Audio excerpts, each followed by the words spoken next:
이 사건은 제가 정리를 다 하고 나서 진짜 이거는 뭐라고 할 말이 없다. 너무 비극적이고 너무 화가 난다. 되게 뭔가 제 마음이 되게 침울해지고 되게 촥 가라앉으면서 힘이 빠지더라고요.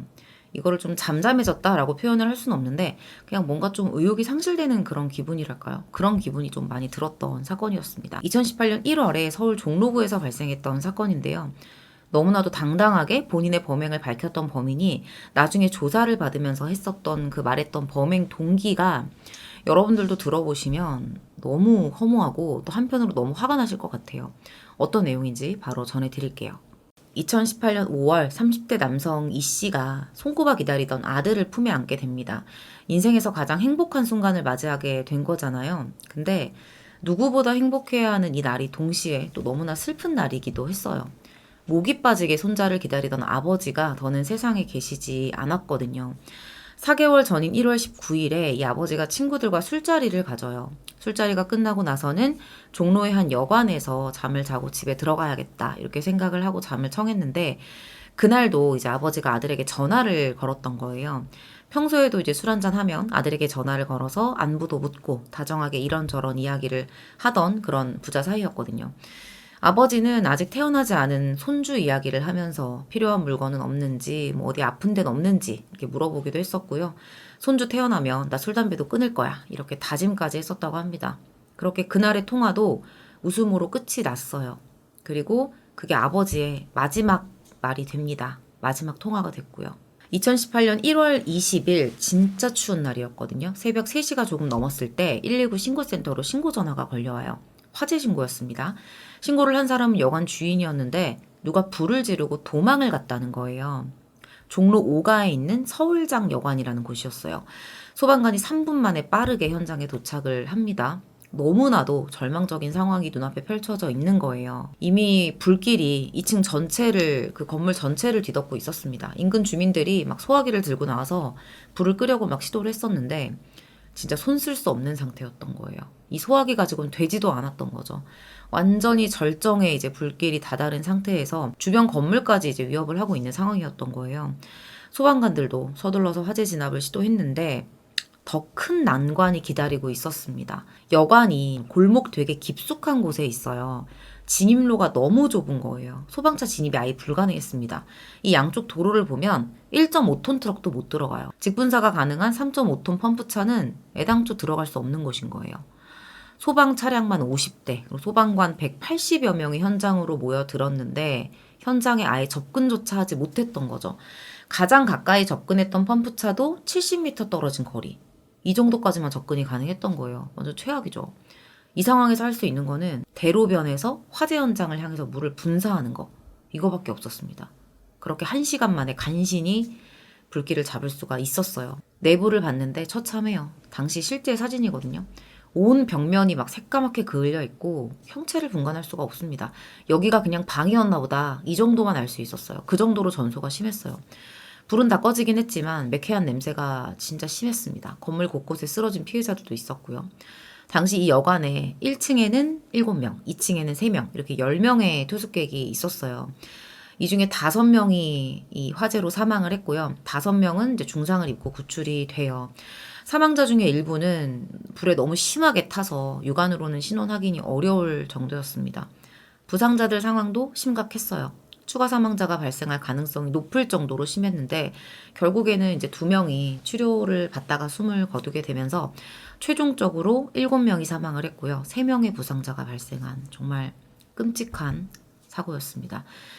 이 대형 참사에 경찰이 현장에 도착을 해서 현장을 둘러보기 시작을 해요. 그리고 인근에 있는 어떤 남성을 한 명 발견하고 다가가요. 불을 질렀냐고 물어봤고 이 남성은 순순히 방화 사실을 인정을 합니다. 그렇게 현행범으로 체포된 방화범이 53세 남성 유해명이었어요. 경찰이 이렇게 빠르게 유 씨의 범행을 파악할 수 있었던 게 유 씨가 먼저 전화를 걸었거든요. 화재 발생 직후에 경찰에 전화를 걸어서 자기가 이런 짓을 했다, 범행을 자백을 했던 거예요. 그런데 그 이유가 범행 동기가 너무나도 황당했어요. 여관에서 나를 안 들여보내줘서 불을 질렀다. 나를 잡아가라. 너무나 당당하게 이렇게 말을 하는 거예요. 경찰이 그냥 뭐 단순히 여관에서 나를 안 들여보내줘서 이렇게까지 했을까? 범행 동기를 집중적으로 추궁을 하거든요. 근데 여기서 진짜 말도 안 되는 이야기를 털어놔요. 이걸 이야기라고 말하고 싶지도 않은데 어떤 이유로도 사실 뭐 이렇게 불을 지르고 이런 짓을 해서는 안 되겠지만 고작 이것 때문에 싶었거든요. 뭐라고 말을 하냐면 술을 먹었다. 술에 취했는데 성매매를 하고 싶어졌고 그쪽 골목에 여관이 몰려 있다는 것을 알고 무작정 거기로 가서 제일 처음 보이는 여관에 들어갔다. 술에 취한 상태에서 주인에게 성매매를 하게 해달라고 얘기를 했는데 거절을 당해서 홧김에 범행을 저질렀다. 이게 유 씨가 밝힌 범행 동기였어요. 유 씨가 중식집 배달원으로 일을 하고 있었거든요, 당시에. 19일 저녁에 동료들이랑 술을 한잔 했대요. 2차로 노래방에 갔다가 그렇게 모임이 끝이 났는데 사람들은 다 집에 갔어요. 근데 자기 혼자서만 또 다른 곳으로 발길을 옮긴 거죠. 성매매를 하고 싶었던 거예요. 그렇게 20일 새벽 2시에 여기 서울장 여관에 들어서게 된 거예요. 들어가자마자 다짜고짜 투숙할 테니까 여자 좀 불러달라. 이렇게 주인에게 요구를 해요. 일명 여관발이라는 걸 요구를 한 건데 이 여관발이가 저도 몰라서 찾아봤거든요. 이게 매춘의 일종인데 여관에다가 방을 잡아놓고 방값이랑 화대를 지불하면 여관 쪽에서 여자를 이제 보내주는 그런 시스템이라고 해요. 직접적인 성행위가 가능한 범주 내에서는 가장 저렴한 축에 속한다고 합니다. 성매매 종사자들한테는 이게 인생 막장의 종착역 이렇게 불리기도 한다고 해요. 유 씨가 이런 요구를 너무 당당하게 다짜고짜 하니까 주인이 여기는 그런 거 하는데 아니다. 퇴폐업소 아니다. 이러면서 단호하게 자른 거예요. 그랬더니 이때부터 유 씨가 막 난동을 부리기 시작합니다. 여자 못 부르는 여관이 어딨냐 막 이러면서 다른 여관으로 가면 되는데 요구를 거절했다는 것에 기분이 상해서 여관 주인한테 계속 지금 시비를 걸고 있는 거예요. 그래서 계속해서 다퉈요. 말싸움을 하면서 실갱이를 하다가 새벽 2시 6분에 경찰에 전화를 걸어서 나 지금 투숙 거부당했다 이렇게 신고를 합니다. 본인이 성매매를 요구했다가 거절당했다라고는 안 해요. 그냥 투숙을 거절당했다라고만 얘기를 한 거죠. 여관 주인도 가만히 있을 수 없잖아요. 그래서 이 사람도 경찰에 신고를 해요. 신고를 받고 이제 3분 뒤에 경찰이 현장에 도착을 해서 유 씨를 파출소로 연행해 가서 이야기를 들어보니까 경찰이 들었을 때는 별것도 아닌 것 같았던 거죠. 그냥 뭐 서로 시비가 붙었나 보다. 그렇게 약식 조사만 하고 성매매 및 업무방해로 처벌받을 수 있다라는 경고만 유 씨에게 남긴 뒤에 유 씨를 훈방합니다. 당시 경찰 관계자가 하는 말은 유 씨가 술에 취해 있긴 했지만 뭐 말이 통하는 상태였고 출동 당시에도 갔을 때 그냥 여관 앞에서 가만히 기다리고 있더라. 그래서 이런 상황이 일어날 가능성은 없어 보였다. 그래서 잦은 귀가 조치로 종결을 한 거다. 라고 밝혔는데 이게 완전히 잘못된 판단이었던 거예요. 유 씨의 마음속에는 이제 경찰하고는 전혀 다른 생각을 가지고 있었어요. 가만히는 뭐 얌전히는 있었겠지만 이 머릿속에서 분노가 엄청나게 커지고 있었던 거예요. 갑자기 막 도로로 뛰어나가더니 손을 휘저으면서 택시를 불러 세워요. 그리고는 이렇게 말합니다. 가장 가까운 주유소로 갑시다. 그렇게 1.7km 떨어진 24시 주유소로 가요. 여기서 휘발유 10리터를 구입을 했고 다시 그 서울장 여관으로 발걸음을 옮깁니다. 새벽 3시에 이 여관 앞에 도착을 해서 바로 여관문을 열고 들어가서 휘발유를 뿌리고 주머니에서 비닐봉투를 꺼내더니 라이터로 불을 붙여요. 바닥에 던져버립니다. 주인이 막 깜짝 놀라서 뭐 하는 짓이냐고 막 소리를 지르면서 유 씨를 저지하려고 했는데 순식간이잖아요. 휘발유에 불 얼마나 빨리 붙는지 아시죠? 순식간에 막 펑 소리가 나요. 손 쓸 틈도 없었습니다. 그렇게 막 불길이 막 진짜 미친 듯이 치솟았다고 해요. 모두가 잠든 새벽에 여관 입구와 복도가 불길에 휩싸인 거예요. 본인은 불을 질러놓고 밖으로 나와서 몸을 피해요. 주인이 바로 119에 신고 전화를 걸고 이제 투숙객들한테 불이 났다는 사실을 알려요. 그리고 불길이 더 커지기 전에 몸을 피할 수 있었습니다. 근데 이 10명의 투숙객들은 그러지 못했어요. 새벽 3시면 막 자고 있을 때잖아요. 한창 막 잠에 들어있을 텐데 갑자기 막 불이 났다는 말을 들으면 이게 꿈이야 뭐야? 이런 걸 판단할 틈도 없거든요. 근데 잠이 깨기도 전에 이미 불이 이 여관의 입구를 집어 삼킨 거예요. 이 여관의 사실상 유일한 탈출구인데 여기가 막혀버린 거죠. 이 여관을 보면 입구 말고는 대피로가 아예 없어요. 1층 객실 창문을 보면은 쇠창살이 있어서 탈출을 할 수가 없었고 쇠창살이 설치되지 않았던 101호도 보면 창문을 딱 열잖아요. 그럼 벽이 가로막고 있는 그런 구조였던 거예요. 창문이랑 옆 건물이 10cm 이런 간격으로 다닥다닥 붙어 있었던 거죠. 여관 뒤편에 지금 보시는 것처럼 이 왼쪽 사진처럼 비상구로 쓰이는 문이 있긴 했었는데 이것도 쓸모가 없었습니다. 문 밖에 자물쇠가 채워져 있어서 열쇠가 없으면 안에서 못 나가요. 밖에서도 못 열고. 그냥 벽인 거예요. 이거는 뭐 건물 전체가 퇴로 없는 불구덩인 거죠. 순식간에 막 유독가스 불길에 투숙객들이 픽픽 쓰러집니다. 기본적인 스프링클러도 설치되어 있지 않았는데 이게 또 불법이 아니었대요. 이 건물이 용도나 연면적 중에서 어떤 기준을 갖다 대도 의무 설치 기준에 들어가지 않았던 거예요. 숙박시설의 경우에는 연면적 400제곱미터 이상일 때 의무 설치 대상이 되는데 이 건물은 연면적이 103.34제곱미터에 불과했다고 합니다. 또 이 건물이 엄청 오래된 건물이었어요.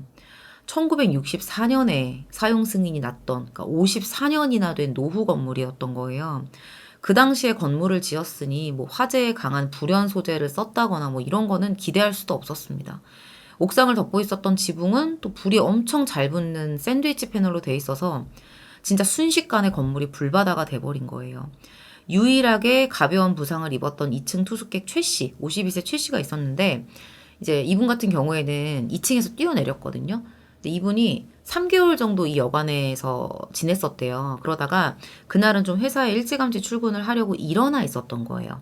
그래서 불이 났다는 걸 빠르게 알고 대피를 할 수 있었던 거죠. 경찰은 유 씨에게 전과는 있지만 폭행이나 방화 이런 유사 전과들은 없다라고 밝힙니다. 정신병력도 없었어요.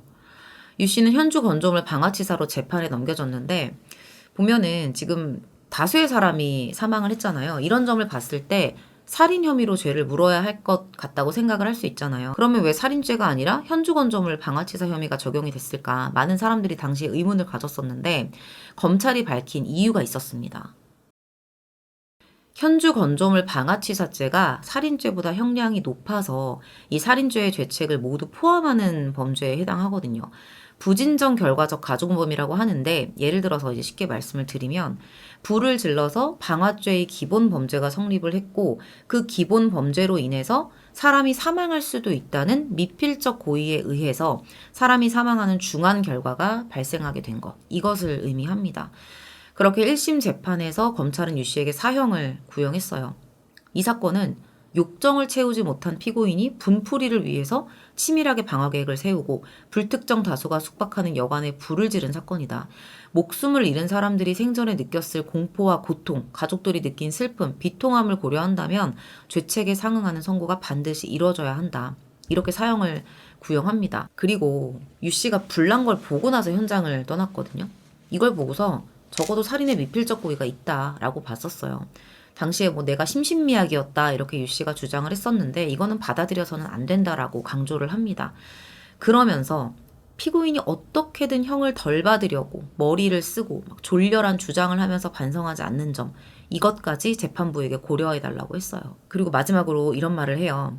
저는 이 말이 진짜 피해자들의 고통을 그 재판정에서 제대로 상기해주는 말이었다라고 생각을 하거든요. 누구나 화기나 열기가 맨살에 닿으면 공포에 가까운 느낌을 가진다. 동서고금 가장 무거운 죄인에게 화형을 집행한 것만 봐도 불로 사람의 목숨을 빼앗는 것은 비인륜적이고 가혹한 행위다.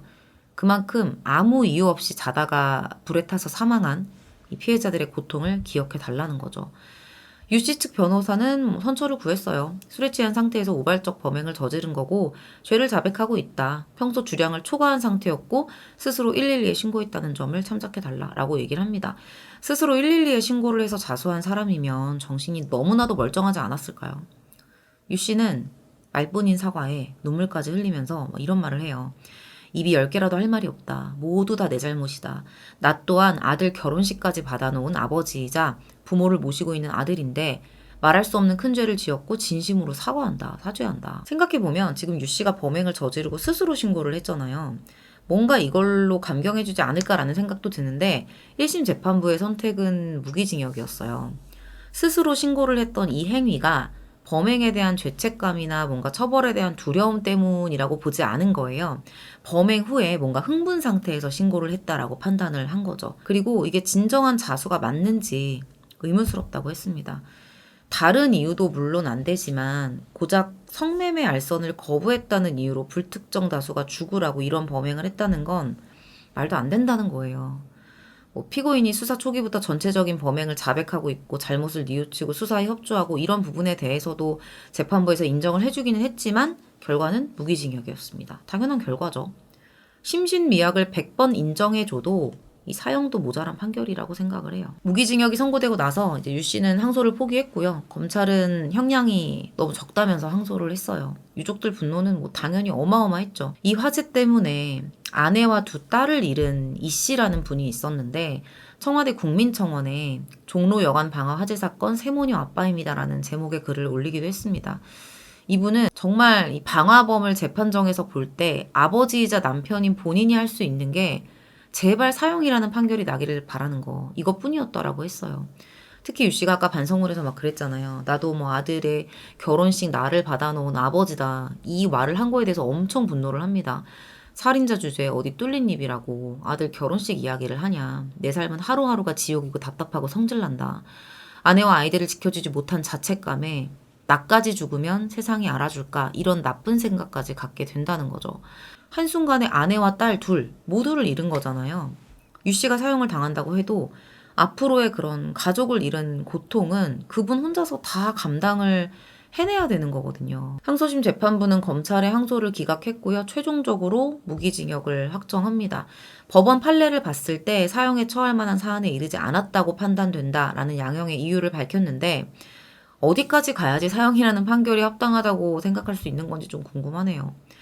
사형에 대해서 그 사형 제도에 대해서 찬반을 논하는 것을 떠나서 저는 진짜 어디까지 무슨 짓까지 해야지 사형이 합당하다라는 이야기가 나올 수 있고 이렇게 볼 수 있는 건지 조금 혼란스럽더라고요. 재판부의 말은 이래요. 사형이라고 하는 게 과연 문명사회를 지향하는 우리나라가 할 수 있는 것이냐라는 점을 고민했다. 사형에 처하는 것이 반드시 피해자와 유족에게 완전한 위로가 되는 것인지도 알 수 없다라고 덧붙입니다. 그렇게 최종 무기징역이 확정이 됐어요. 당시에 이 여관에 있었던 피해자들은 그냥 하루에 2만 원? 이런 값싼 숙박료를 찾아서 들어온 사람들이었어요. 몇 년이 지났지만 이 열악한 환경에 거주하고 있는 주거 취약계층이 화재 위험에 더 쉽게 노출되는 것 같습니다. 그런 현실이 바뀌지 않는 것 같아요. 소방차 하나가 들어가기도 힘든 골목에 화재는 전혀 고려하지 않은 오래된 건물이 아직까지 있고 정부가 안전대책을 내놨던 고시원과는 다르게 여관은 아직도 대책이 없이 위험에 노출이 돼 있습니다. 같은 해 2018년 11월에 종로구에 있는 국일고시원이라는 곳에 불이 나서 7명이 숨지는 사고가 또 있었거든요. 이 사고가 있고 나서 소방청이 고시원, 산후조리원, 거기에 이제 간이 스프링클러 설치 의무를 낡은 시설까지 소급 적용하겠다고 밝혔어요. 근데 이 기본 계획에도 여전히 소규모 여관에 소방시설 설치를 의무화하는 내용은 담기지가 않았습니다. 건물의 화재 취약성 때문에 피해가 커졌음에도 불구하고 방화라는 점 때문에 범행에만 이목이 쏠려서 제도가 개선되는 이런 것들은 이루어지지 않은 거예요. 누군가 불을 질러서 벌어진 화재이든 아니면 정말 사고에 의해서 벌어진 일이든 화재는 그 자체로 너무 위험한 거잖아요. 원인을 떠나서 결과가 너무 무섭다는 거예요. 전문가들은 사람이 상시 거주하고 숙박하는 시설이라면 종류와 관계없이 화재에 대비할 수 있도록 제도를 마련해야 한다고 강조합니다. 마지막으로 아까 전에 그 앞선 그 세모녀 아버지 사연이 있었잖아요. 들어보니까 너무 안타깝더라고요. 이 젊은 엄마와 어린 아이들이었습니다. 34세 박 씨, 그리고 중학생, 초등학생 두 딸이었는데 전남 장흥에 살고 있었어요. 그러다가 아이들이 방학이 돼서 아이들을 데리고 서울로 여행을 왔던 거예요. 아빠 이제 회사를 가야 되니까 같이 못 왔고요. 여행 5일차인 19일에 이 여관에 들어왔던 거죠. 21일에 집으로 돌아갈 계획이었고요. 사실 가정 형편도 넉넉하지 않았어요. 혼인신고만 해놓고 결혼식도 올리지 못하고 살다가 2017년에는 이제 남편이 이제 교통사고까지 당하게 되면서 생활비 긴급 지원을 신청하기도 했었다고 합니다. 형편은 좋지 않았지만 정말 사랑이 넘치는 가족이었다고 해요. 그렇게 아이들 좋은 추억 만들어주겠다고 엄마가 아이들 데리고 서울까지 와서 지내고 값싼 숙소를 찾았다가 이런 변을 당하게 된 거죠. 신원을 확인하기 어려울 정도여서 일주일 만에 가족들이 기다리는 장흥으로 돌아갔다고 합니다. 뭐라고 할 말이 없는 사건이에요. 지금까지 그 부재와 분노와 슬픔을 감당을 하고 있을 가족들, 이게 평생을 갈 텐데 이렇게 말도 안 되는 짓을 성매매 알선 안 해줘서 열받았다고 저질렀다는 게 진짜 단 한순간이라도 본인이 무슨 짓을 했는지 깨닫거나 있을까. 나는 그냥 이 정도 처벌받는 걸로 내 죄값 치른 거지 뭐. 더 이상의 죄책감은 가질 필요 없어. 난 처벌받고 있으니까. 이렇게 생각하지 않을까요? 아니요. 처벌은 처벌이고 반성은 끝없이 해야겠죠. 오늘 준비한 내용은 이렇게 마무리하도록 하겠습니다. 저는 다음 사건으로 다시 찾아뵐게요. 긴 시간 시청해주셔서 감사합니다. 여러분 혹시 얀데레라는 단어 들어본 적 있으세요? 츤데레라는 말은 이미 너무 유명해서 저도 많이 들어봤고 또 써본 적도 많은데 얀데레는 아예 처음 듣는 말이었거든요. 여러분들도 조금 생소하실 것 같아요. 얀데레가 일본의 신조어래요. 애니메이션이나 미소녀 게임 이런 데서 묘사되는 인물의 어떤 성격 중에 하나를 가리키는 유행어라고 합니다. 병을 앓는다는 뜻의 얀데루 그리고 극진한 애정을 뜻하는 데레데레 이거를 합친 합성어인데 의미는 뭐냐면 극단적인 사랑이에요. 여기서 핵심은 사랑이 아니라 극단적이라는 말입니다. 특정 대상을 극렬하게 사랑해서 생기는 질투와 집착 때문에 극단적으로 사고하고 그런 행위를 벌이는 심리 상태, 그런 캐릭터를 뜻한다고 해요. 비슷한 말로는 메가데레라는 것도 있는데 이거는 사랑이 클 뿐이지 극단적인 행동으로는 드러나지 않는 거라고 합니다. 상대가 싫어하면 상식적인 선을 넘지 않는다는 거예요. 오늘 제가 준비한 사건 속의 범인과 얀데레, 이 캐릭터가 일정 부분 좀 겹치는 것 같아서 제가 얀데레 이야기를 한번 해봤습니다. 시작은 사랑이었겠지만 집착, 광기, 분노만 남은 자리에서 벌어진 너무나도 비극적인 사건 내용을 전해드리도록 할게요. 2021년 5월 30일이었습니다. 112로 신고 전화 한 통이 걸려오는데 젊은 여성이었어요. 이 사람이 막 벌벌 떨면서 내가 사람을 죽인 것 같다. 이렇게 이야기를 하는 거예요. 뭔가 좀 애매한 표현을 하죠. 죽인 것 같다라는 표현. 경찰이 바로 신고를 접수하고 이 피해자가 살아있을 가능성이 높다고 판단을 한 뒤에 소방당국에 공동대응을 요청하고 현장으로 출동을 해요. 알려준 주소는 대구광역시 북구에 있는 한 모텔이었어요. 해당 호수로 막 올라가서 경찰관이랑 소방관이 같이 올라가요. 조심스럽게 그 해당 호수의 방문을 노크합니다. 잠시 뒤에 문이 열리면서 한 여성이 모습을 드러내요.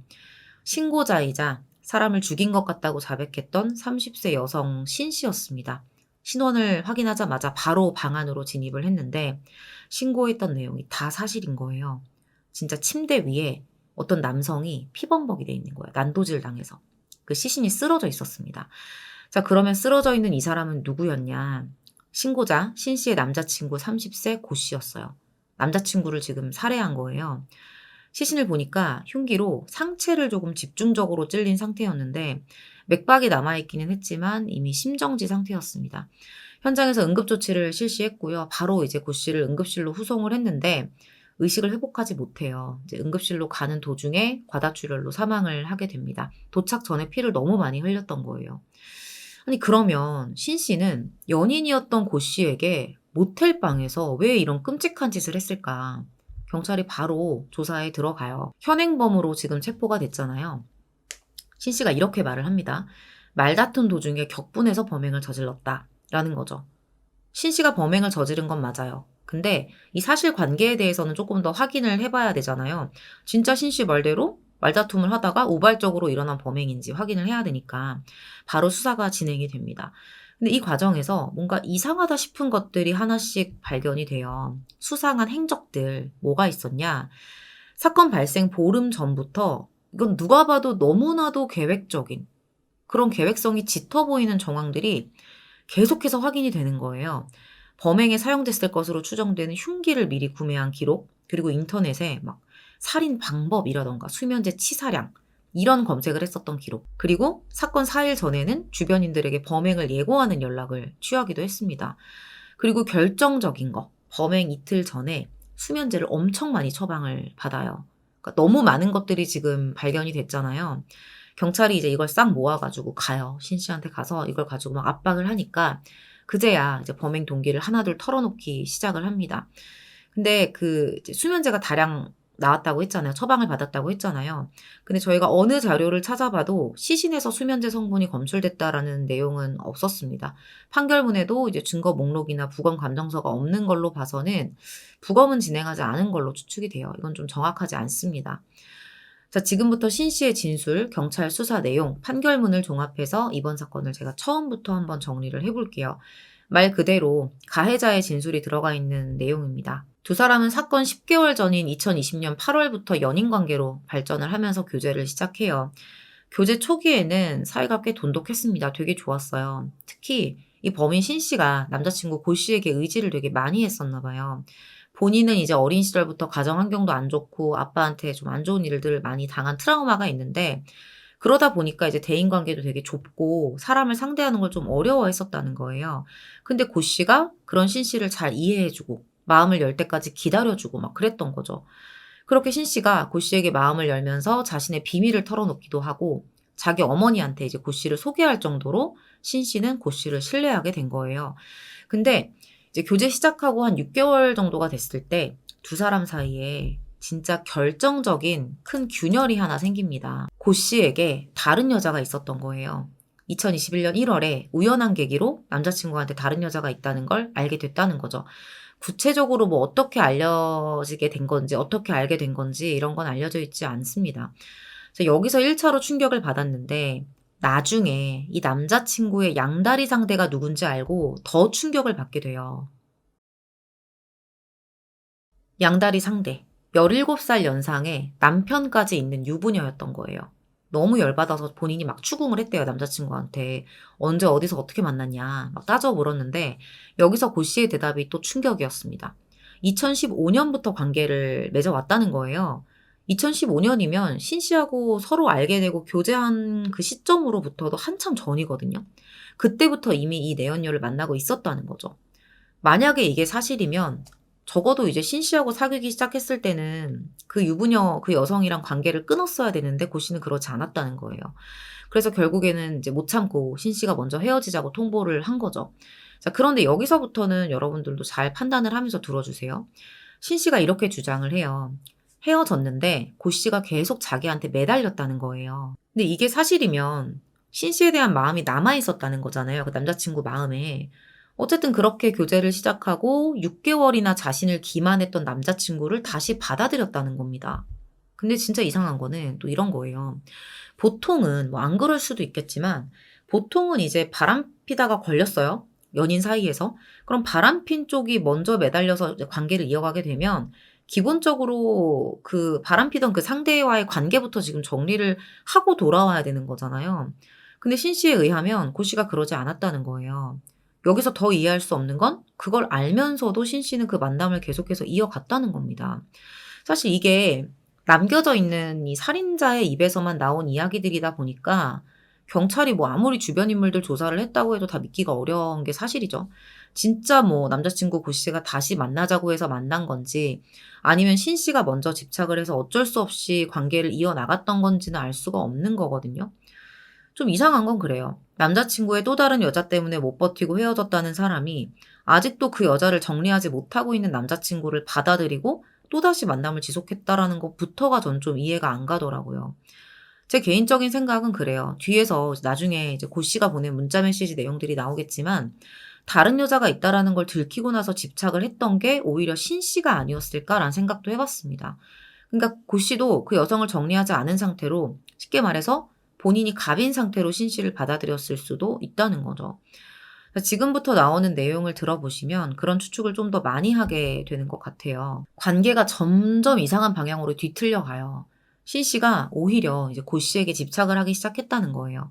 이 집착이 재회를 하는 그 순간부터 있지 않았을까? 저는 이제 그렇게 생각을 하고 있는데 여러분들은 어떠실지 모르겠습니다. 어떤 변화가 있었는지 이 변화의 이유들도 사건의 전말을 들어보시면 생각의 흐름이 좀 잘 읽히지 않는다라고 느끼실 거예요. 어쨌든 이렇게 신 씨가 바람피운 남자친구에게 집착하기 시작하면서 이게 극단적인 방식으로 표현이 되기 시작해요. 2021년 5월에 신 씨가 고 씨에게 폭탄 선언을 날린 거죠. 네 아이를 임신했다. 책임져라. 그 여자랑 정리해라. 근데 문제는 뭐냐? 이게 다 거짓말이라는 거예요. 임신 같은 건 아예 하지도 않았습니다. 이런 거짓말까지 하면서 남자친구 고 씨를 붙잡으려고 했다는 겁니다. 고 씨의 반응이 어땠을까? 보통은 여자친구가 이제 예상치 못하게 임신을 했다라고 하면 정도의 차이일 뿐이지 놀라거나 뭐 좋아하거나 싫어하거나 되게 당황을 할 법도 한데 눈하다 깜짝하지 않았대요. 그래서 신 씨가 협박 문자를 날렸다는 거예요. 너 그 여자랑 정리 안 하면 너네들 관계 다 폭로해 버린다. 바로 이제 이 문자를 받고 고 씨에게서 답장이 왔는데 이런 내용으로 와요.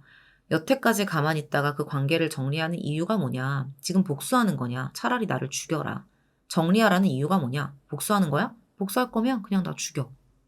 나랑 그 사람은 알고 지낸 지 6년이다. 네가 그 사이에 낀 건데 무슨 자격으로 협박을 하면서 끌어내려고 하냐.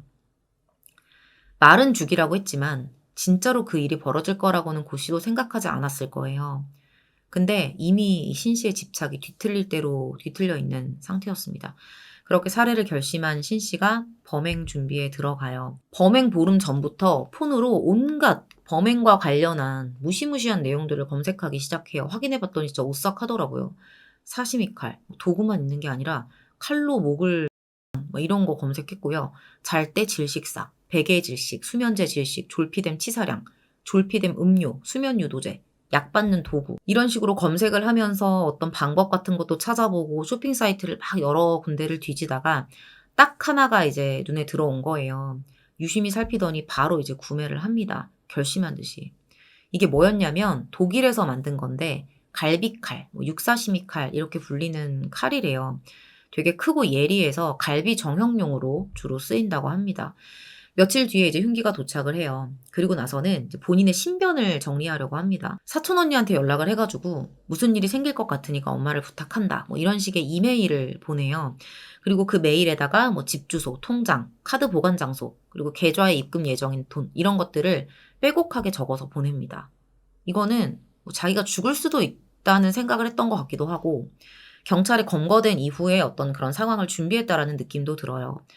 그리고 범행 이틀 전인 5월 28일 그녀는 정신의학과를 방문해서 수면제를 처방받습니다. 졸피뎀을 무려 14일분을 처방을 받고 집으로 돌아왔고요. 그중에 한 12일분 정도를 빻아서 가루로 만들어서 따로 보관을 해둬요. 그렇게 모든 준비를 끝낸 신 씨가 곧장 계획을 실행에 옮깁니다. 이번에도 그 임신이라는 걸 빌미로 고 씨를 불러내기로 했는데 내용이 참 많은 사건을 봤지만 이런 식으로 피해자를 유인할 수도 있구나. 제가 오늘 제목에서도 말씀드렸지만 조금 소름 돋더라고요. 뭐라고 말하면서 유인을 했냐면 고 씨는 그 아이를 원하지 않았잖아요. 그걸 이용한 거예요. 술과 담배를 하고 관계를 가지면 스트레스로 인해서 화학적 유산이 된다. 아이를 원하지 않으면, 그러니까 낙태를 원하면 모텔로 와라. 사실 이것도 좀만 상식적으로 생각하면 말이 안 되는 허술한 이야기긴 했는데 고 씨가 그 제안을 받아들입니다. 신 씨가 알려준 모텔로 향했어요. 모텔에는 신 씨가 일단 먼저 도착을 했고요. 오자마자 흉기를 침대 밑에다가 숨겨놔요. 그렇게 이제 고 씨를 기다려요. 7시 한 40분쯤 됐을 때 고 씨가 객실로 들어옵니다. 신 씨는 일단 배고프니까 밥부터 먹자 이렇게 제안을 했고 두 사람이 그날 치킨을 시켜서 먹었대요. 그렇게 한창 식사를 하다가 고 씨가 잠깐 한눈 파는 틈을 타서 신 씨가 이제 고 씨의 음료에다가 수면제를 털어 넣은 거죠. 이거를 꿈에도 모른 채 고 씨는 음료를 들이켰고 바로 침대에 쓰러져서 잠이 듭니다. 고 씨가 잠들자마자 이제 고 씨의 스마트폰을 막 집어서 뒤져봐요. 확인할 게 있다는 듯이 문자도 보고 메신저도 보고 막 그랬었는데 그 여자 지금 만나고 있는 그 사람이랑 무슨 대화를 나눴나 이런 거를 확인을 하기 시작한 거예요. 봤더니 예상대로 그 대화들이 가득했다고 합니다. 자, 근데 예상했던 건 이 정도였겠죠. 근데 그뿐만이 아니었다는 거예요. 또 다른 여자들하고 나눈 대화들도 엄청 많았다는 거죠. 고씨 폰에 당시에 무슨 내용이 있었는지는 구체적으로 공개되진 않았지만 어쨌든 이걸 보고 신 씨는 그때 눈이 뒤집혔다고 했어요. 자기도 그냥 그런 여자들 중에 한 명이었다라고 이제 생각을 했을 테니까요. 판결문에 따르면 신 씨가 그 문자를 확인하고 나서 바로 범행을 저지른 건 아니라고 되어 있어요. 일단은 잠을 청했는데 너무 이제 화가 나서 자다 깨다를 반복했다는 거죠. 다음날 오전 11시경이 되어서야 계획대로 살해를 마음먹고 흉기를 꺼내 들었다고 합니다. 그렇게 침대에 쓰러져 있던 고 씨를 향해서 20차례 공격을 해요. 고 씨는 다발성 자창에 의한 과다출혈로 사망을 하게 됐고요. 여기까지가 검찰의 공소 사실에 기재된 사건의 경위예요. 근데 범행을 저지르고 나서는 아차 싶었던 건지는 모르겠어요. 친구에게 메시지를 보내요. 이 메시지에다가 자기가 어떤 짓을 했는지, 왜 그랬는지, 내 지금 심경이 어떤지 뭐 이런 걸 썼다고 합니다. 친구가 자수해라. 그러면 안 된다. 이렇게 자수를 권했는데 계속 그냥 나 어떡하지? 너무 후회돼. 무서워. 이런 답장만 계속 보내요. 그렇게 모텔방에서 한참을 고민했는데 이미 돌이킬 수 없는 선택을 했잖아요. 결국 친구 말을 따라서 경찰에 자수하고 체포됩니다. 재판 내용 전해드릴게요. 검찰이 신 씨를 살인 혐의로 재판에 기소를 해요. 신 씨도 법정에서 살해 사실을 인정하기는 했는데 심신미약을 주장합니다. 이 사람이 약간 우울증 같은 게 있었거든요. 그래서 선처를 호소하는 거죠. 평소 앓고 있던 우울증이 있어서 심신미약 상태였습니다. 신 씨 말대로 일단 여부는 확인을 해봐야 되니까 정신감정 명령을 하고 결과를 받았는데 인정을 받을 수가 없죠. 어떻게 우울증이 살인의 이유가 될 수 있겠어요. 우울증 환자들이 얼마나 많은데. 범행 이전에 지속적인 우울 상태로 상황 판단력이 저하됐을 수는 있지만 범행 당시를 생각해보면 사물 변별 능력이라던가 의사결정 능력이 부족할 정도의 심신미약은 아니라는 거예요. 재판부 생각도 같았습니다. 사전에 범행을 치밀하게 준비했던 거, 범행 이전에 신변을 정리했던 거, 범행 후에 사건의 구체적인 내용이 담긴 문자를 보낸 거, 이런 것 등을 근거로 해서 심신미약 주장을 받아들이지 않아요. 그렇게 1심 재판부의 판단은 징역 18년이 나옵니다. 살인은 어떤 이유로도 합리화될 수 없다. 연인 관계인 피의자에게 앙심을 품고 계획적으로 살인을 준비하고 실행에 옮겼고 매우 잔인한 방법으로 살해를 했다. 큰 충격을 받은 유족이 엄벌을 탄원하고 있다. 엄중한 책임을 묻지 않을 수가 없다. 다만 피고인이 잘못을 인정하고 있고 스스로 신고하고 자수했으며 범행 이전에 전과가 없다는 것. 심신미약에 이르진 않았지만 우울증 등으로 다소 불안정한 정신 상태에서 범행을 저지를 것으로 보인다고 밝혔습니다. 그렇게 1심에서 18년형이 선고가 된 건데 여기서 끝난 게 아니에요. 항소를 했죠. 이 사람 상고까지 가거든요. 새로운 증거가 나오면서 항소심에서 3년 감형이 돼요. 뭐가 발견된 걸까요? 항소심에서 신씨 측 변호인이 새로운 주장을 하는 거예요. 사실 오인의 위법, 여러분들도 들어보셨을 것 같은데 사실 오인의 위법이 있었다라고 주장을 하는 거죠. 1심에서 신씨에게 참작될 만한 어떤 지점이 있었음에도 불구하고 이게 빠졌다는 겁니다. 그럼 그 지점이 뭐냐? 검찰 조사 받았잖아요. 검찰 조사 받을 때 신 씨가 고 씨한테 수면제를 먹였다고 했었거든요. 근데 그 수면제를 먹은 직후에 했던 어떤 행동에 대한 내용이 빠졌다는 거예요. 고 씨에게 수면제를 먹인 후에 자기가 생각이 바뀌었대요. 불륜 사실을 세상에 알려서 망신을 주려고 했었고 고 씨를 화장실로 데려가서 토하게 했다는 거죠.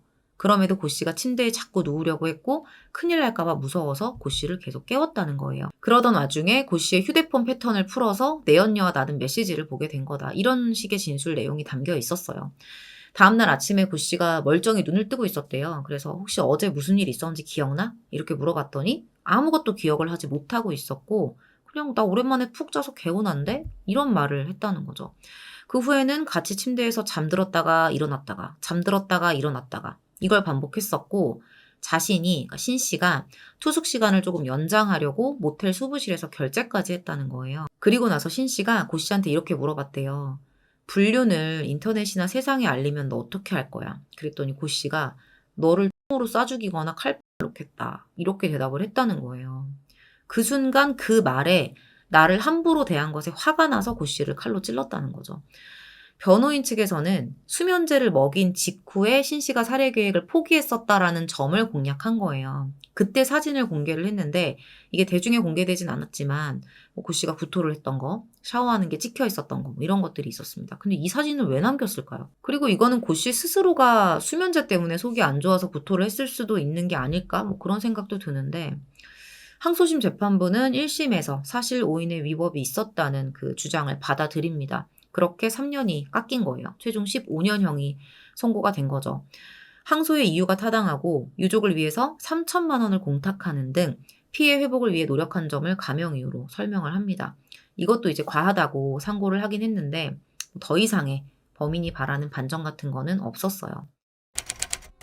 여러모로 좀 궁금한 점이 상당히 많이 남았던 사건인 것 같아요.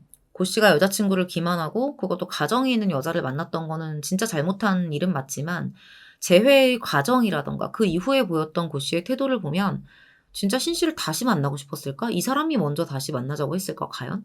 그런 행동이 아니었거든요 보면. 그러니까 양다리 상대를 정리하지도 않았고 오히려 문자로는 자기가 갑인 것처럼 문자를 막 보냈었죠. 신 씨의 주장대로 정말 고 씨가 매달려서 다시 만난 게 맞는가? 저는 이 부분이 조금 의문이 들더라고요.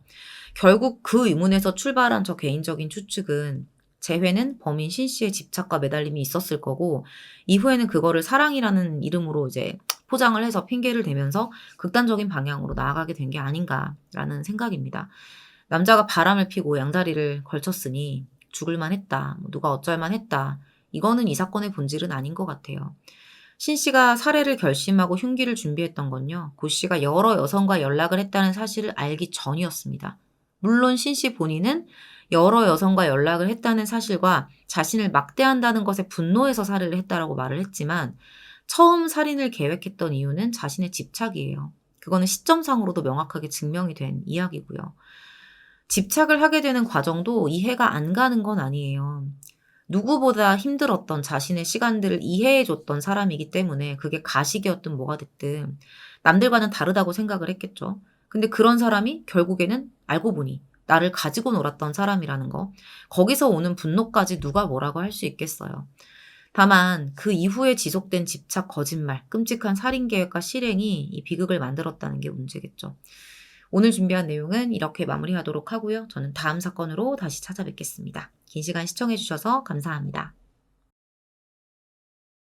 오늘 준비한 사건은 2022년 인천에서 발생한 사건이에요. 9월 28일 인천시 계양구에 있는 한 빌라에 한 남성이 어머니를 보러 찾아갑니다. 떨어져서 살고 있었는데 며칠째 연락이 안 돼서 걱정을 하다가 직접 찾아온 거죠.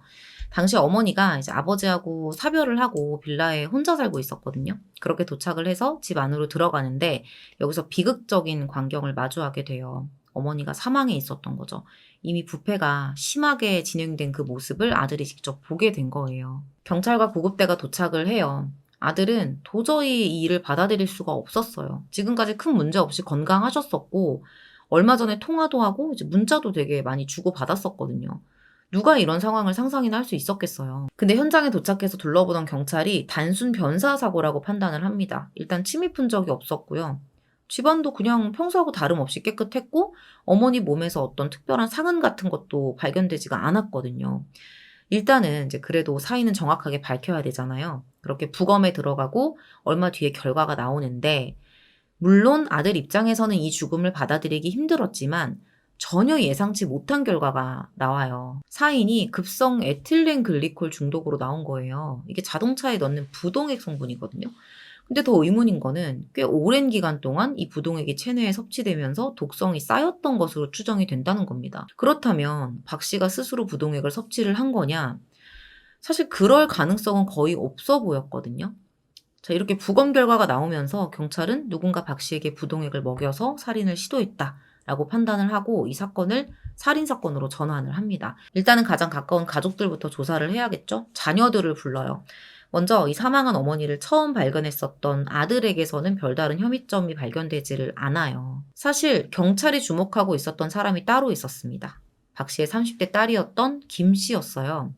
이 사람이 이제 결혼을 하고 어머니하고는 따로 살고 있었는데 평소에 엄마 집에 가장 많이 찾아왔었던 사람이었거든요. 그래서 조사를 좀 해봤던 거죠. 근데 조사를 하는 과정에서 경찰이 이 김 씨를 주목했던 이유가 있었습니다. 과거에 이제 어머니 박 씨가 사고가 나서 이제 병원에 입원을 한 적이 있었나 봐요. 그때 보험금이 한 4천만 원 가량이 나왔었대요. 근데 이 돈을 가족 모르게 본인이 수령을 해서 다 써버린 거예요. 개인적인 용도로. 뭐 그냥 돈에 미친 사람인가 보다. 너무 철없는 거 아닌가? 100번 뭐 양보해서 그렇게 받아들일 수도 있지만 무엇보다 더 이상했던 건 어머니 장례를 치르는 동안의 김 씨의 모습이었습니다. 다른 사람도 아니고 내 친어머니가 그렇게 사망해서 부패된 시신으로 발견이 됐는데 특별히 뭔가 슬퍼하는 기색 이런 것들이 전혀 보이지 않았던 거예요. 보통 이런 상황에 마주하게 되면 어머니의 죽음에 의문을 갖거나 아니면 진짜 아무것도 할 수 없을 만큼 슬퍼하거나 하는 게 일반적이잖아요. 근데 이 사람은 뭘 하고 있었냐? 보험사에 전화를 걸어요. 그러더니 어머니가 가입한 보험의 종류가 뭔지, 수령은 가능한 건지, 이런 걸 알아봤던 거예요. 그리고 또 뭐가 있었냐면, 이 사망한 박 씨 자택에서 당시에 경찰이 박 씨 휴대폰을 못 찾았었어요. 아들 말로는 사망 전 며칠 동안 어머니하고 메시지를 주고받았다라고 진술을 했었는데, 정작 그 집에 그 어머니 폰이 어디에도 없었던 거예요. 아무리 뒤져봐도. 그래서 경찰이 딸 김 씨에게 물어봐요. 어머니 휴대폰 본 적 있냐? 근데 모른다고 대답을 하면서 뭔가 횡설수설합니다. 아, 이 사람 뭔가 있구나. 더 파보자. 그렇게 경찰이 경기도 안양에 있는 김 씨의 자택을 수색하면서 어머니 박 씨의 휴대폰을 발견하게 된 거죠. 이걸 가지고 계속 추궁을 하니까 그제야 털어놔요. 엄마 폰으로 남동생이 계속 문자를 보내서 어쩔 수 없이 엄마 행세를 하면서 답장을 보냈다라는 거죠. 그러니까 한마디로 내가 범인이 맞고 남동생이 엄마가 이미 사망한 줄 모르고 연락을 주고받았던 상대는 나였다라고 자백을 하고 있는 거예요. 그렇게 2022년 11월 9일에 김 씨가 존속살해 혐의로 긴급 체포가 됩니다. 자, 그럼 대체 범행 동기가 뭐냐? 엄마를 왜 죽인 거냐? 이 내용은 경찰 조사, 검찰 신문 과정, 최종적으로 판결문까지 다 정리를 해서 들어간 내용이고요. 중간중간에 이제 피의자 주장이 들어가 있는 내용이기 때문에 그 부분을 좀 생각하면서 들어주시면 될 것 같습니다. 김 씨의 휴대폰 안을 뒤져보니까 그냥 그동안 범행을 준비하면서 있었던 증거들이 한두 개가 아니었어요. 보험회사에 엄마 생명보험이 다시 부활할 수 있는지 이런 거 수차례 전화를 해가지고 상담을 하기도 했었고요. 범행 전후에는 뭐 가족이 사망하면 보험금 받을 수 있는지, 부양가족 간병 파산, 가족 명의통장 해지, 뭐 이런 돈과 관련된 보험과 관련된 단어들을 계속 검색하고 찾아봤었던 거예요. 그리고 가장 결정적인 거, 사건 몇 달 전에 직접 부동액을 구입했었다는 그 기록, 사실까지 확인이 됩니다. 이제 김 씨가 이제 알고 봤더니 개인적인 대출이 어마어마하게 많았어요. 뭘로 그렇게 큰 빚을 졌는지는 알 수 없지만 이거를 또 대출로, 다른 대출로 돌려막고 계속 이제 그러면서 살았던 거예요. 그러다가 이제 2011년에 이제 아버지가 교통사고를 당하게 되면서 치료비, 간병비, 가족 생활비 이런 거를 어머니 박 씨하고 분담을 하게 됐었다는 거죠. 본인의 주장에 의하면. 어쨌든 기존에 본인이 가지고 있었던 개인적인 채무에다가 또 다른 채무가 발생을 하니까 더 이상 버티기 힘들었다는 거예요. 그것 때문에 개인회생을 신청했는데 그걸로도 이제 해결이 안 되는 상황이었어요. 제가 잠깐 어떤 말씀을 좀 드리고 넘어가자면 사실 이 사건이 제가 전달을 해드릴 때 이제 김 씨의 주장에 의한 게 들어가 있잖아요. 김 씨 주장에 의해서 뭐 김 씨의 개인적인 채무, 아버지가 아프실 때 들어갔던 비용 이런 것들이 합쳐져서 발생했다라고 말씀을 드리고 있는데 이제 뒤에서 말씀드리겠지만 재판 결과를 미리 잠깐 말씀을 드리자면 어머니를 살해하고 나온 보험금을 개인적인 채무를 변제하는 데 썼다라고 말을 하고 있거든요, 재판부에서. 그리고 특별히 뭐 아버지에 의해서 생긴 채무에 대한 이야기가 뭔가 이 형의 감경 사유로 나오거나 이런 내용들이 전혀 없었어요. 상고심까지. 최대한 저희가 자료를 확인해 봤을 때는 재판부에서 이 경찰 조사, 경찰 신문 내용, 실질적으로 그 돈이 사용된 경로를 파악을 했을 거기 때문에 이 보험금을 개인 채무에 썼다라는 게 좀 더 사실에 가깝다고 보고 사건을 전해드리려고 합니다. 이렇게 개인회생으로 회복되지 않는 상황 속에서 살다가 김 씨가 2018년에 결혼을 해요. 물론 남편한테는 내가 얼마나 많은 빚이 있는지 뭐 이렇게 허덕이고 사는지를 다 숨겼죠. 이혼을 당할 수도 있고 결혼을 못할 수도 있으니까. 그러면서 어떻게든 이 돈을 해결해야 한다라는 압박감에 본인이 시달렸다고 주장을 합니다. 그러다가 2019년부터는 퇴직을 하면서 이제 돈을 벌 수 없는 상황까지 가게 된 거예요. 결국에 뭐 다단계 온라인 마케팅 이런 걸 시작했는데 이것도 손실만 보고 끝납니다. 결국에는 독촉이 심해지니까 어머니 명의로 대출을 받아요. 그리고 어머니 집에 갈 때마다 금품을 훔쳐서 점점 이제 자신이 개인적으로 만든 채무를 어머니를 통해서 해결하려고 하는, 어머니에게 떠넘기는 그런 지경까지 가게 된 거예요. 그리고 이게 오래가지 못합니다. 어머니한테 들킨 거예요. 대체 언제까지 이렇게 살 거냐? 빚은 다 어떻게 갚을 거냐? 내 이름으로 대출받은 건 또 어떻게 할 거냐? 이런 말을 들으면서 되게 혼이 많이 났대요. 근데 그 과정에서 어머니에 대한 원망을 품게 됐다는 거죠. 결국에는 이건 내가 갚을 수가 없는 거다라고 판단을 하고 어머니의 사망보험금을 받아서 갚겠다라는 결심을 했다는 겁니다. 제가 이 사람이 살해 시도를 했던 1, 2, 3차까지의 사건에 대해서 설명을 드릴 건데 공통적으로 하는 말은 어머니가 너무 혼을 내서 그게 원망스러워서 라는 이야기가 꼭 들어가 있거든요. 나중에 재판에서도 이런 식으로 주장을 해요. 모발적이었다. 어머니가 너무 혼을 내서 화가 나서 그랬다. 물론 이제 인정은 못 받습니다. 근데 어쨌든 제가 말씀드리는 부분은 본인의 그런 주장들도 섞여 있는 범행 과정이라는 거예요. 일단은 과거에 받았던 그 보험금 4천만 원을 개인적으로 썼다고 말씀을 드렸는데 이게 개인 빚 갚는 데 썼던 거예요. 그 이후로는 이런 방법을 한번 써봤으니까 어머니를 살해하면 더 많은 돈을 받을 수 있을 거다라고 생각을 했었던 거죠. 근데 나중에 밝혀진 바에 의하면 그 사고에 의해서 4천만 원 받은 거 있잖아요. 그 사고도 김 씨가 벌인 짓이었습니다. 돈을 받으려고. 이게 경찰이 조사를 하다가 좀 이상한 걸 발견하면서 드러났던 거였어요. 그 이상했던 게 뭐였냐. 그 사고가 발생했던 날이 2022년 1월 15일이었어요. 근데 나중에 이제 어머니를 살해할 때 썼던 그 부동액을 구입했던 게 과거에 그 사고 2주 전이었던 거예요. 여기서 이제 경찰이 의심을 품게 된 거죠. 이때 경찰이 추궁을 하면서 그 과거의 사건도 김 씨의 짓이라는 게 밝혀지게 된 겁니다. 이것보다 더 충격적인 거. 이 사고를 포함해서 이미 2차례나 어머니를 살해하려고 시도를 했었다는 거예요. 2022년 1월 15일이 첫 범행 날이었잖아요. 김 씨가 그 시기에 또 돈 때문에 엄마한테 엄청 혼이 났었다고 주장을 해요. 어머니 명의의 보험으로 대출을 받고 이걸 다 걸렸거든요. 그때 막 혼나고 빚에 시달리고 이러면서 이제 어머니를 살해해야겠다라고 마음을 먹고 1월 3일쯤에 미리 부동액을 사놓고 시기를 엿봤던 겁니다. 언제 할까 언제 할까. 근데 어머님도 혼낼 수 있죠 당연히. 내 이름을 가지고 말도 안 되는 엄마를 속이고 그걸로 대출을 받아가지고 본인 빚을 갚았는데 그럴 수밖에 없잖아요.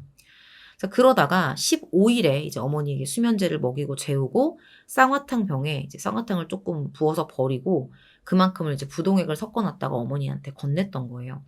이것도 이제 쌍화탕 그 특유의 향이 있잖아요. 이것 때문에 들키지 않을 거라고 판단해서 이걸 골랐던 겁니다. 자, 그리고 나서 이제 어머니가 이걸 마셨죠. 침대에 누워서 이제 거품 같은 분비물을 계속 흘렸던 거예요. 이걸 보고 갑자기 마음이 흔들렸던 건지 119에 신고를 하면서 박 씨가 간신히 이 어머니 박 씨가 목숨을 건집니다. 이때 지급된 4천만 원으로 개인 채무를 갚았던 거고요. 그리고 나서 1월부터 6일까지 이 피해자 박 씨 집에 채권 추심 업체에서 보내는 우편물이 계속 날아온 거예요. 이게 김 씨가 졌던 빚 때문이었거든요. 그래서 또 이때 엄마가 자기를 불러서 빚을 해결하라고 요구를 했다는 거죠. 그때는 또 이제 김 씨가 가상의 인물을 내세워요. 이 채무가 나 때문에 생긴 게 아니라 회사 때문인 것처럼. 그러면서 엄만 잘못 없어. 조만간 회사에서 해결해 줄 거야. 이런 식으로 안심을 시킵니다. 심지어 회사 측이랑 본인이 나눈 것처럼 대화까지 조작을 해서 엄마한테 보여줬대요. 근데 이것도 다 걸려요. 이게 언제까지 가겠어요? 결국에는 이 일로 또 크게 혼이 난 김 씨가 이번엔 진짜 엄마를 죽여야겠다라고 결심을 했대요. 1차 범행 때와 같은 방법을 쓰는데 이때도 겁이 난 건지 또 119에 신고를 합니다. 박 씨는 또 간신히 목숨을 건졌고요. 이때 멈췄어야 돼요. 2022년 9월 23일이 돼요. 이게 세 번째 시도예요. 범행이 멈추지 않았다는 소리죠. 이날 어머니 박 씨가 그 1차 사건 때문에 딸이 4천만 원 받아가지고 빚 갚는데 다 써버렸잖아요. 그걸 이제 알게 된 거예요.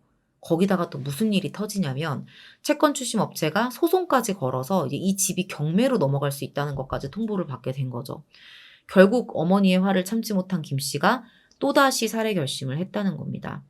그전과 달라진 건 이번에는 119를 부르지 않았다는 거예요. 그렇게 어머니 박 씨는 딸의 손에 사망하게 됩니다. 그리고 김 씨는 태연하게 보험회사에 전화를 해서 어머니가 가입했던 보험 종류, 받을 수 있는 사망보험금 액수까지 알아봤어요. 자, 재판 결과 좀 알아볼게요. 검찰이 김 씨에게 무기징역을 구형해요. 피고인이 범행을 자백하면서도 경제적인 목적은 없었다는 취지로 주장을 하고 있다. 그러나 가족사망보험금 등의 다양한 인터넷 검색을 하거나 피해자 명의로 시료된 보험을 되살리기 위해서 노력하는 등 경제적 목적이 있었음이 명백하다라고 밝힙니다. 재범 위험 가능성도 높다고 밝혔고요. 김 씨가 재판 과정에서 입장을 완전 뒤바꿔요. 그러니까 변호인을 접견하는 과정에서 이 사람이 뭐를 알게 됐냐면 계획적이고 의도한 존속 살해는 우발적 범행보다 형이 높다라는 사실을 알게 된 거예요. 그때부터 이거는 보험금을 노린 계획범죄가 아니라 엄마가 너무 야단을 쳐서 순간적으로 욱해서 그런 거다라는 식으로 말을 바꾼 거예요. 부동액까지 준비를 해놓고서는. 김 씨의 변호인은 피고인이 스스로 어떻게 범행에 이르게 됐는지를 설명하지 못하고 있다. 어머니가 자신의 상황을 이해하지 못하고 채무 변제를 압박해서 이를 벗어날 목적이 있었고 앓고 있던 공황장애와 우울증이 복합적으로 작용해서 범행에 이르게 된 것이다라고 주장을 합니다. 최후 진술에서 김 씨는 범행을 후회하고 있고 다시 엄마에게 용서를 구하고 함께 살던 순간으로 돌아가고 싶다고 말을 했어요. 이미 돌이킬 수 없죠. 3번의 살인 계획, 그러니까 3번이나 돌이킬 수 있는 기회가 있었어요. 그걸 무시한 거는 본인이고요. 그리고 정말 반성을 하는 걸까요? 어머니가 돌아가시고 나서 장례식장에서조차 아무 감정 없이 그렇게 있었잖아요. 1심에서 김 씨는 징역 25년을 선고받습니다. 피고인이 범행 후에 나온 보험금을 개인 채무 변제에 사용했던 점을 고려했을 때 보험금 말고 다른 범행 동기는 찾기가 어렵다는 거예요. 자, 정리를 하자면 김 씨가 주장하는 어머니가 혼을 내서 욱했다, 이런 건 받아들이지 않은 거예요. 이 밖에도 어머니 살해 후에 아무 조치도 취하지 않고 가족들에게 어머니인 척 계속 연락을 주고받은 거, 이후에 보험금 수령에 대해서 적극적으로 알아봤던 거, 이게 다 비난 가능성이 크다고 밝혀요.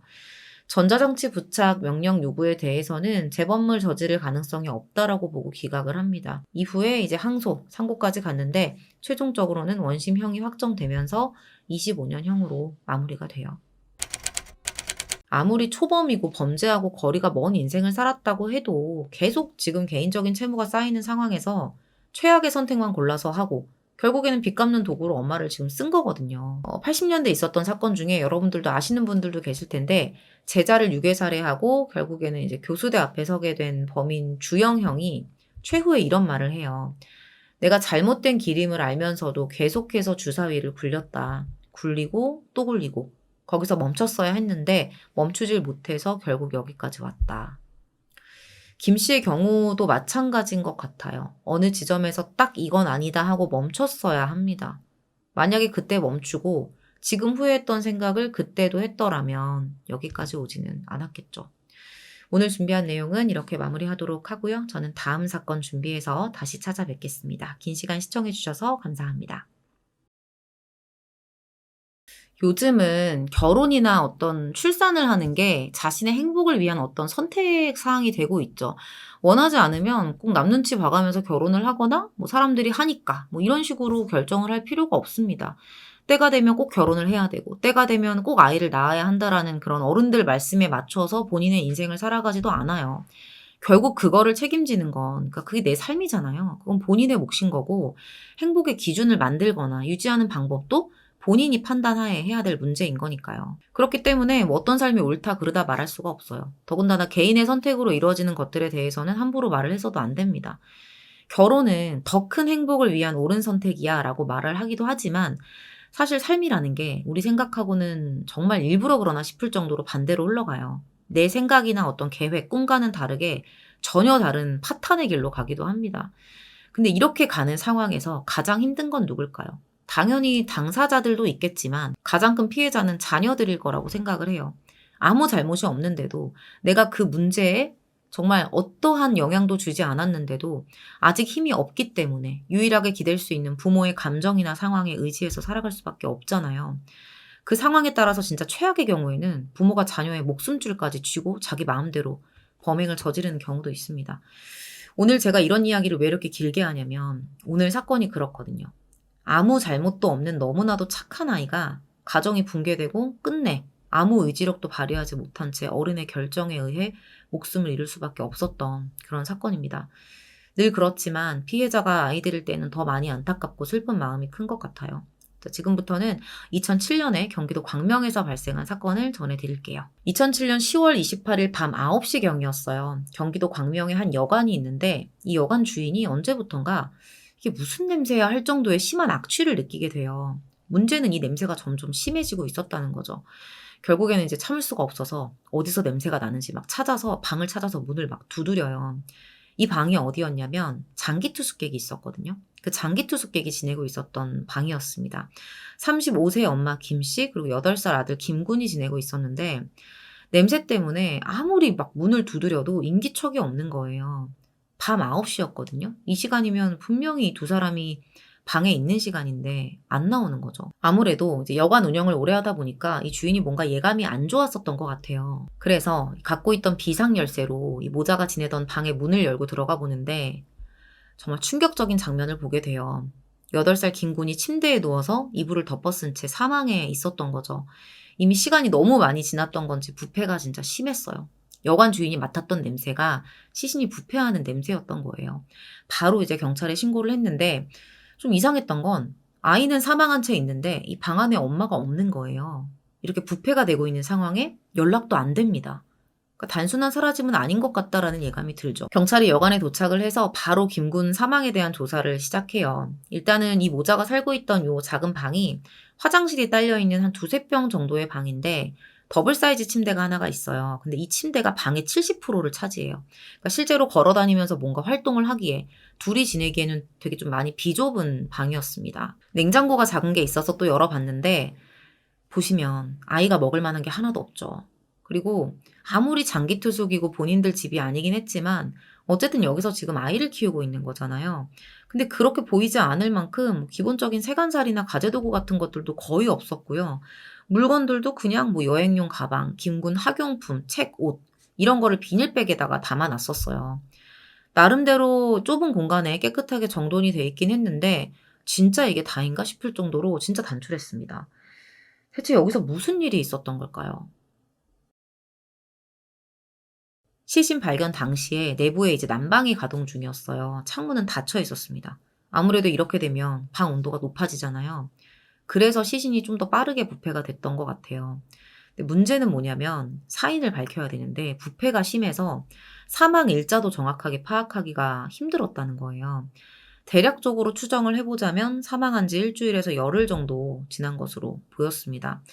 현장 상황을 살펴보면 정황상 엄마 김 씨가 아들이 사망한 후에도 시신하고 한동안 같이 생활을 했던 것 같아요. 너무나도 이 사망 사건에 김 씨가 연관된 것처럼 보였기 때문에 김 군의 사인을 밝혀내는 게 중요했는데 아까 말씀드렸다시피 부검을 해봐도 부패가 너무 심해서 사인이랑 사망일은 끝내 알아내지 못하게 돼요. 일단 엄마 김 씨부터 찾아야겠죠. 바로 CCTV 조사를 하거든요. 김 씨의 모습이 그 화면에 찍혀 있었습니다. 김군의 시신이 발견된 날 오전 6시에 여관을 나섰고요. 그 후로도 여관으로 돌아오지 않았고 휴대폰도 그냥 꺼놨던 거예요. 그날 낮에 한 12시쯤에 김군의 담임교사 선생님한테 전화를 걸었던 게 마지막 기록이었습니다. 이 전화를 끝으로 이 전화의 전원은 꺼졌고요. 다시는 켜지지 않았어요. 그래도 행적을 찾아야 되니까 이제 경찰이 김 씨의 가족, 주변의 친지들 뭐 이런 사람들한테 다 연락을 해봤는데 이제 이 사람이 이미 주변 사람들하고 연락을 끊은 지가 오래였던 거예요. 가족들하고도. 그러니까 가까운 가족들하고도 연락을 하지 않았으니까 주변인들이라는 것 자체가 없었던 거죠. 이미 시간도 너무 오래 지났고요.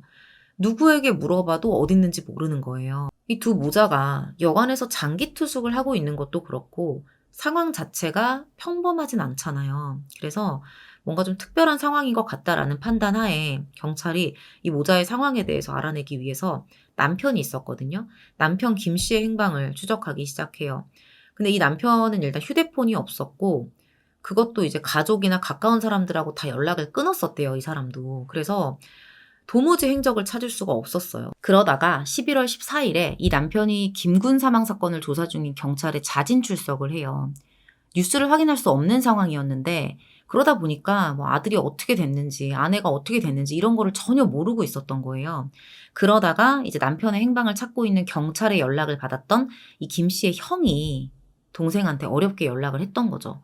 그렇게 형을 통해서 지금 무슨 일이 벌어졌는지를 알게 되고 직접 경찰에 와서 수사에 응했던 거예요.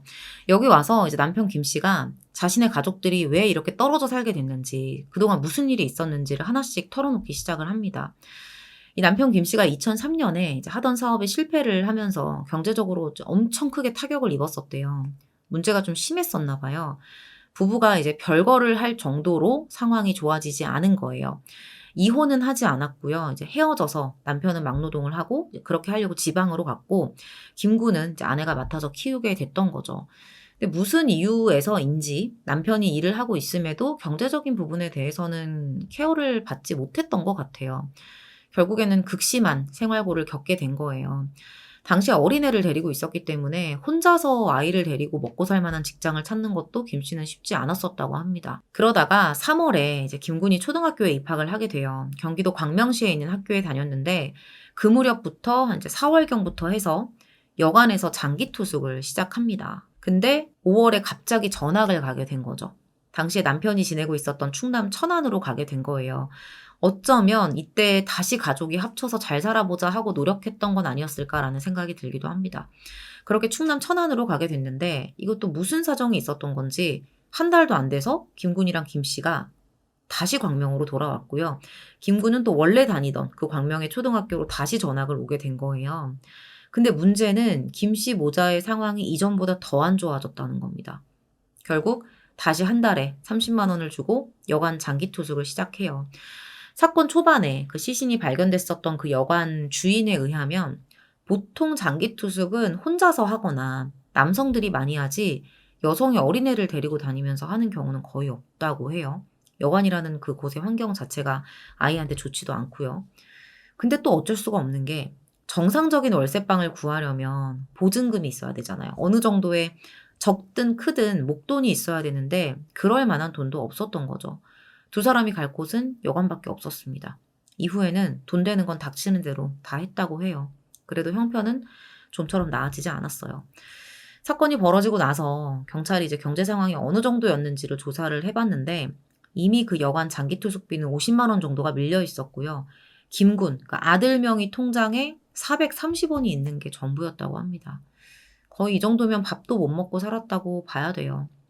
그런 상황에서 거의 반년 가까이 여관 생활을 하고 있었던 거죠. 근데 이 정도로 힘들었으면 주변 사람들이 진짜 몰랐을까 싶거든요. 근데 주변인들이 전혀 몰랐어요. 얼마나 어려운지. 이게 겉으로는 티가 잘 안 났던 것 같아요. 아들을 항상 직접 등하교를 시키고 옷차림도 진짜 누가 봐도 어려운 형편이 티가 나지 않을 정도로 깔끔하게 입혀서 보냈다고 합니다. 또래에 비해서 키도 크고 성장 발달도 되게 좋아서 담임 선생님이 장군감이라고 부를 정도였대요. 거기다가 성격도 밝고 친구들하고도 잘 지내고 공부도 중상위권. 학교 생활, 숙제, 준비물 뭐 하나 빠짐없이 잘 해내는 아이였다는 거죠. 학구열도 높았고요. 사실 아이가 이 정도를 하려면 부모가 옆에서 진짜 많이 케어를 해줘야 되거든요. 실제로 그랬어요. 학부모들이 참여하는 뭐 학교 행사 이런 것들도 적극적으로 김 씨가 참여를 했었고 운동회, 현장 악습, 뭐 부모님이 청소하는 거 이런 것도 빠짐없이 참석해서 열심히 합니다. 그러다 보니까 아무도 이 모자의 어려운 부분에 대해서는 상상조차 하지 못했던 거예요. 근데 밖에서 이렇게 지내는 모습하고는 다르게 일이 없는 날에는 이 여관방에 틀어박혀서 거의 나오질 않았다고 합니다. 아들의 그런 학교 생활 이런 것들 말고는 다른 종류의 대인관계에서는 상당히 소극적인 태도를 보였고 주변 사람들하고는 거의 이제 다 연락 끊기고 교류를 하지 않았었다고 해요. 그러던 10월 15일에 그날부터 뭔가 문제가 생기기 시작합니다. 10월 15일에 김군 담임교사가 김 씨에게 연락을 받아요. 김군이 아파서 학교에 갈 수가 없다는 거예요. 그 후로도 이제 학교에 나오지 않았었는데 담임교사 측에서 하는 말은 이제 김 씨하고 계속 연락이 잘 되고 있었고 문자나 전화도 계속 주고받고 있었기 때문에 특별한 문제점을 느끼지 못했고 진짜 그냥 아픈 줄로만 알고 있었다고 해요. 근데 얼마 후에 김 씨의 어떤 의문스러운 행적들이 확인이 됩니다. 아들이 결석을 하고 있는 동안에 본인은 학교 근처까지 와서 서성거리고 있는 거예요. 이걸 같은 반 친구들이 봤었던 거죠. 이런 어떤 알 수 없는 행적을 남겨놓고 김 씨가 일주일 뒤에 사라집니다. 김 씨의 시신도 발견이 됐었던 거예요. 왜 나타났을까요? 그 시점이 이미 아들을 살해했기 때문에 학교에 아프다고 거짓말을 한 거라면 자기 발로 왜 학교에 나타냈을까? 이건 조금 의문이 들더라고요. 그러면 그동안 남편은 뭘 하고 있었을까? 충남 태안에 있는 여관에서 장기 투숙을 하면서 건설 현장에서 막노동을 하고 있었습니다. 휴대폰도 없어서 연락하는 사람도 없었고 그냥 진짜 철저히 고립된 상태로 일만 하면서 지냈다고 해요. 이거 사건 벌어지고 뉴스에 되게 크게 났었는데 뉴스를 안 보니까 아들의 사망 자체를 아예 모르고 있었던 거예요. 일방적인 주장이긴 하지만 남편 김 씨는 이렇게 말을 합니다. 아내를 한 달에 한 번 정도 만나서 생활비를 100만 원 정도씩 줬는데 연락이 안 된 지 보름 정도 돼서 이상하다고 생각을 하고 있긴 했다. 그리고 아내와 아들이 여관에서 장기 투숙하면서 지냈다는 건 나도 몰랐다라는 거죠. 경찰 조사를 해봐도 아들이 사망하고 아내가 잠적한 것에 대해서 남편과는 특별한 연관성이 없어 보였기 때문에 경찰은 남편 김 씨를 그렇게 돌려보냅니다. 자, 그러면서 아들 이제 유골, 이게 안치된 납골당이 어딘지를 알려줬었대요. 한번 가보라고. 근데 보고 싶지 않다면서 끝내 들르지 않았다고 해요. 아버지 입장에서 진짜 보고 싶지 않았던 건지 염치가 없어서 그랬는지 모르지만 아이는 아빠가 보고 싶지 않았을까요? 가서 미안하다고 한마디라도 이 아이가 듣고 싶었을 수도 있는 거잖아요. 당시 그 아이의 장래는 부모의 행방을 알 수 없는 상태였기 때문에 남편의 형이 대신 치러줬다고 합니다. 이후로도 경찰이 계속해서 김 씨의 행방을 추적했는데 도저히 찾을 수가 없는 거예요.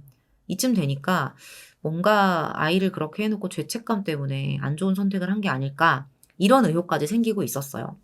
그렇게 무려 1년 가까이 11개월이라는 시간이 흘러요. 근데 이때부터 슬슬 김 씨의 의문스러운 행적들이 확인이 됩니다.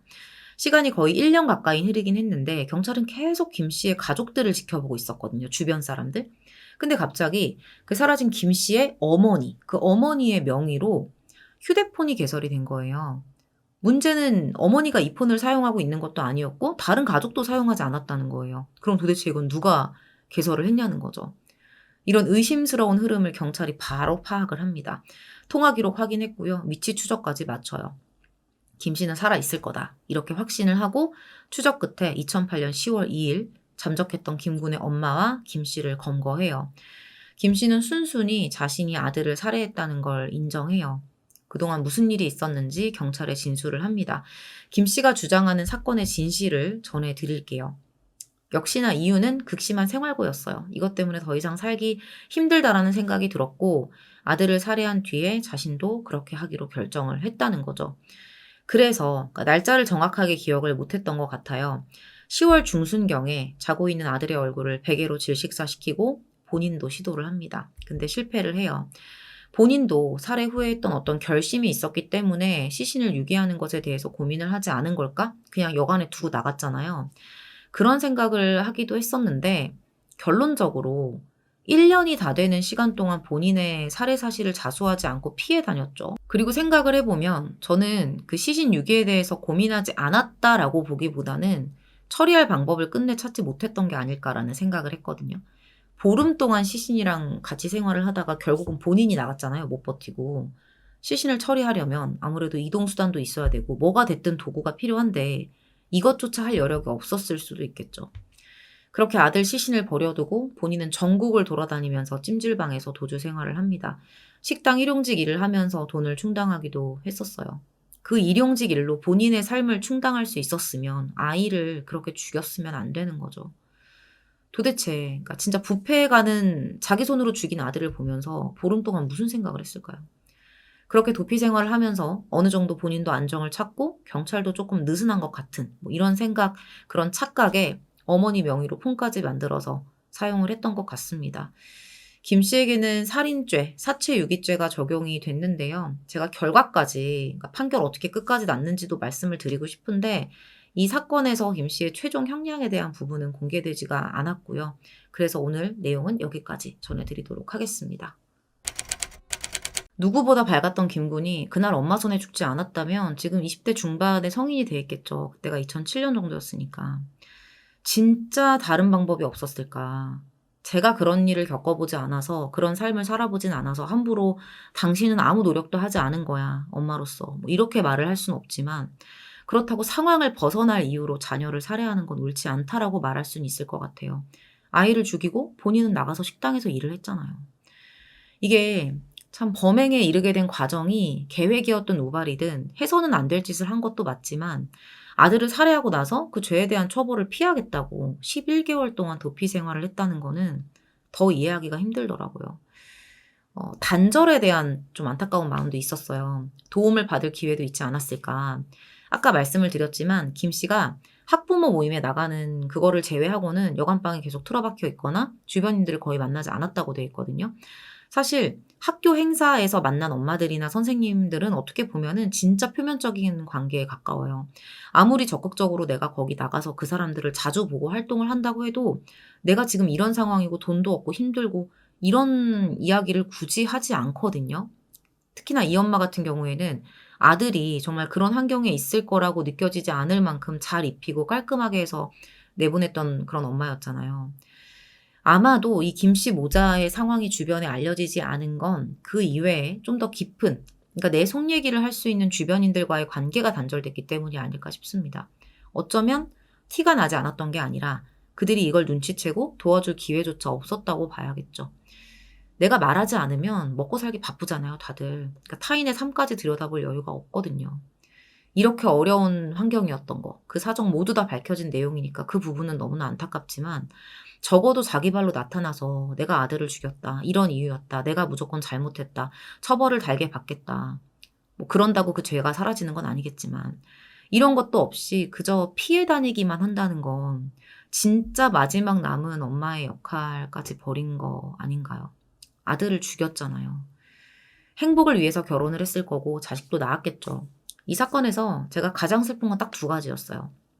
그래도 부모가 만든 환경에서 웃음을 잃지 않고 밝은 아이로 살았던 김군이 엄마 손에 살해되고 방치됐다는 거. 그리고 아무도 자신이 있는 납골당을 찾지 않았다는 거. 지금 감옥에 있을, 아니면 나왔을지도 모르죠. 벌써 사건이 발생한 지가 한 18년 정도가 됐으니까. 김 씨 부부 모두 남은 삶에서 이 아들에 대한 죄책감에서는 벗어나지 않았으면 좋겠습니다. 이제 이 상황에서 남은 건 먼저 보낸 아들에게 할 수 있는 건 그거밖에 없거든요. 오늘 준비한 내용은 이렇게 마무리하도록 하고요. 저는 다음 사건으로 다시 찾아뵙겠습니다. 긴 시간 시청해주셔서 감사합니다. 2022년 11월 28일 오전 11시경이었습니다. 대구시 달성군에 있는 한 다세대 주택에 어느 가족들이 찾아와요. 가족 중에 한 명인 32세 박 씨가 연락이 계속 되질 않고 있었던 거죠. 8살 아이랑 단둘이 살고 있었기 때문에 무슨 일이 생긴 건 아닌지 가족들이 걱정이 돼서 찾아왔던 거예요. 근데 집 앞에 도착한 순간 가족들이 좀 이상한 기분에 사로잡혀요. 일단 현관문이 안 잠겨 있는 거예요. 문이 그냥 열렸습니다. 연락도 안 되는 사람의 집에 현관문이 잠겨 있지 않다? 점점 불안해졌겠죠. 그렇게 박 씨를 부르면서 조심스럽게 집 안으로 들어갔는데 그 순간 너무나도 충격적이고 끔찍한 광경이 눈앞에 드러나요.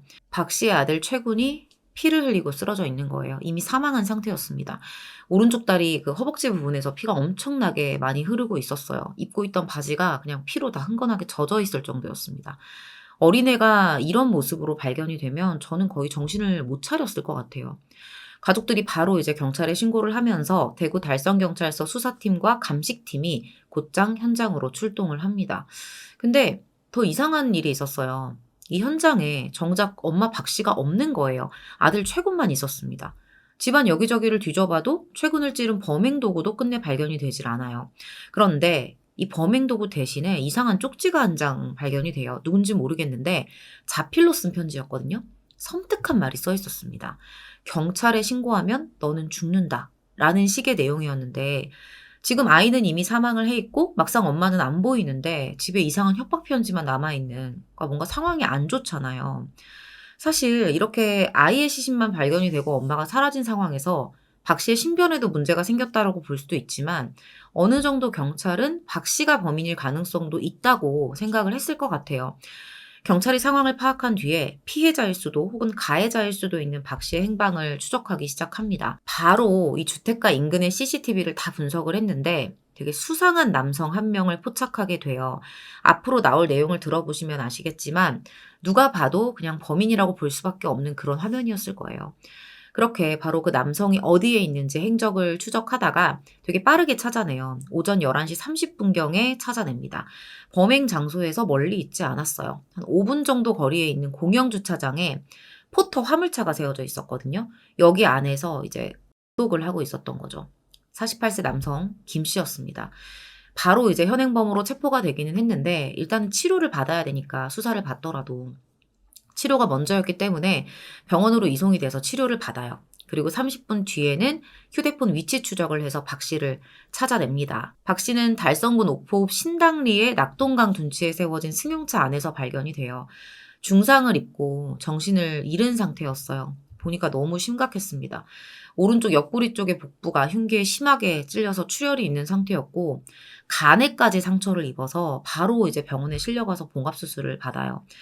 이 의사 말로는 만약에 조금만 늦게 발견됐으면 생명에도 분명히 지장이 있었을 거라고 이야기를 하더라고요. 그만큼 생명에 위협이 될 정도의 상처를 입게 된 거죠. 그러니까 경찰이 되게 빠르게 박 씨를 찾아낸 게 다행이라는 생각이 들어요. 경찰은 김 씨가 정신을 차리자마자 바로 살인 및 살인미수 혐의로 체포를 했고요. 조사를 시작합니다. 대체 무슨 짓을 한 거냐, 이유가 뭐냐, 이렇게 조사가 시작이 됐는데 참 이유를 들을 때마다 저까지 답답해지는 기분이 들어요. 김 씨가 이 피해자 박 씨하고 과거에 만났던 사람이었어요. 지금은 헤어졌고요. 근데 전 여친인 박 씨가 자신을 상대로 스토킹 신고를 했다는 거예요. 그게 열받아서 내가 이런 짓을 했다라는 거죠. 그러면서 하는 말, 죽이려는 의도는 없었습니다. 흉기를 꺼내서 위협만 하려고 했는데 박 씨가 흉기를 빼앗으려고 달려들길래 우발적으로 박 씨와 박 씨의 아들을 찌른 겁니다. 라고 주장을 하는 거예요.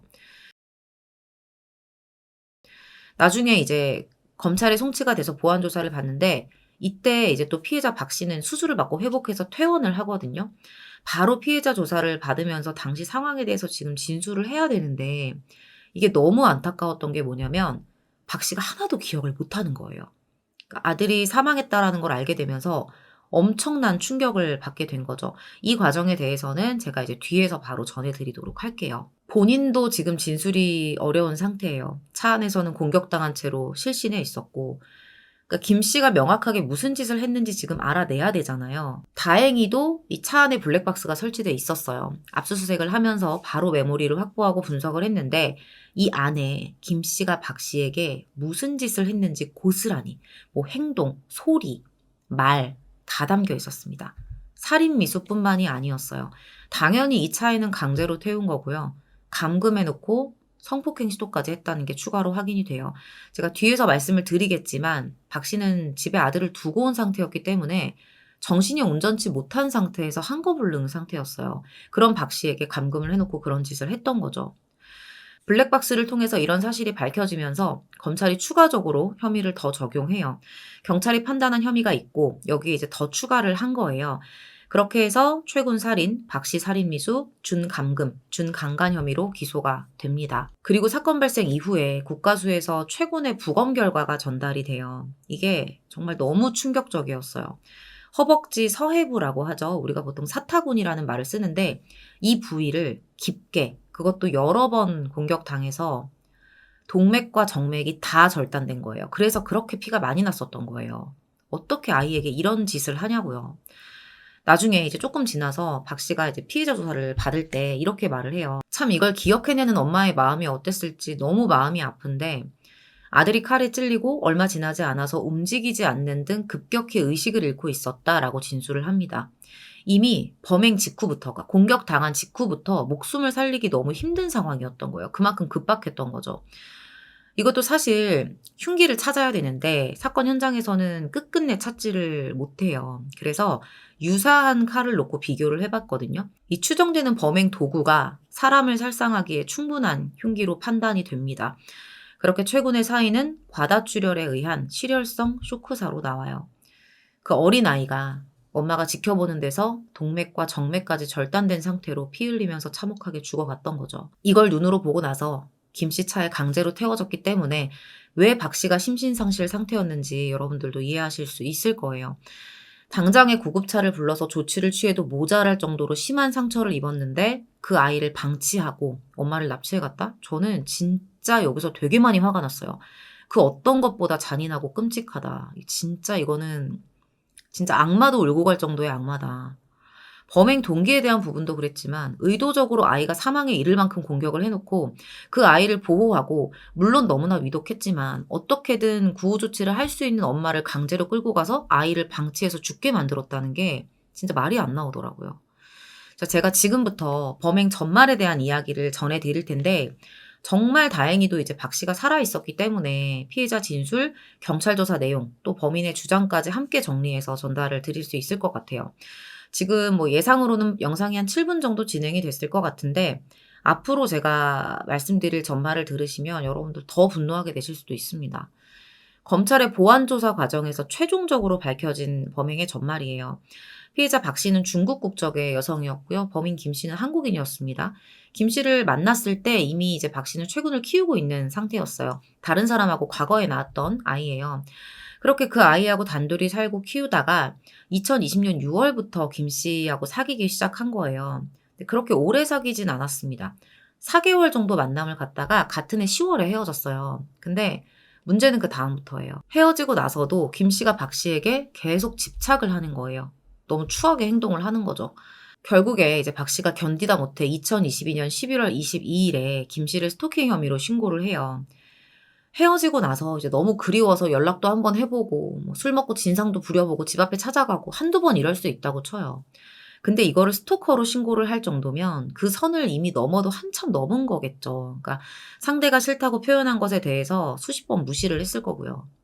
결국 신고 이후에 김 씨가 접근 금지 명령까지 받게 되는데 이때부터 배신감을 느꼈다는 거예요. 이미 끝났는데. 그렇게 범행을 준비합니다. 자택에서 날 길이만 20cm에 달하는 회칼 2자루, 등산용 접이식 칼 1개, 장도리, 제초제, 청테이프 2개, 케이블 타이어 9묶음을 준비해요.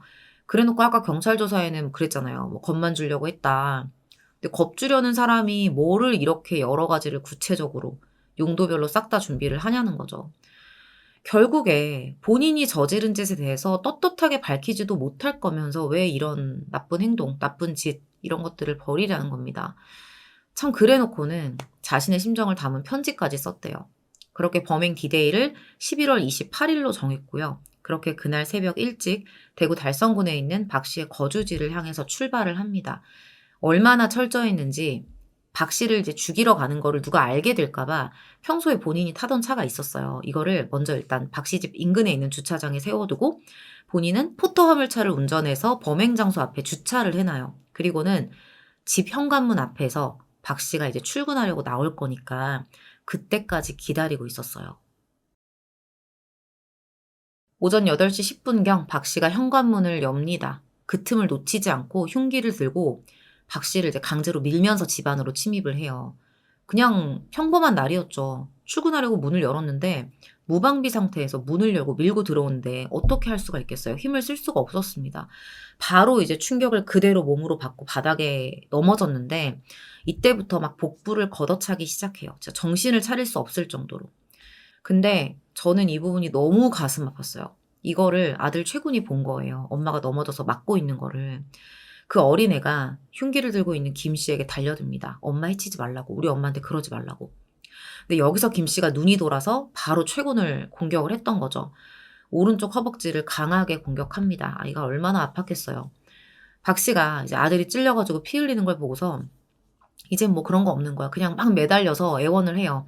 제발 119에 신고 좀 해달라. 여기서 정말 마음을 돌려먹고 빠르게 신고를 해서 아이가 응급조치를 받게 했다면 글쎄요. 저는 뭐 물론 이제 아이가 심하게 찔리기는 했지만 최군이 살았을 확률도 분명히 있었을 거라고 개인적으로 생각을 하거든요. 근데 보시면 아시지만 여러분들도 많은 사건들을 보셨지만 보통 이 살인자들은 범행을 하다가 중간에 마음을 돌려먹지 않아요. 휴대폰을 막 바닥에 던지면서 부숴버립니다. 이때 박 씨가 빠르게 그 중문, 유리로 된 중문을 닫아버렸대요. 현관문이랑 거실 사이에 중문 있잖아요. 이걸 닫아버린 거예요. 신고를 해야 되니까. 근데 그 문이 이미 흥분한 살인자 앞에서 무슨 힘이 될 수가 있겠어요.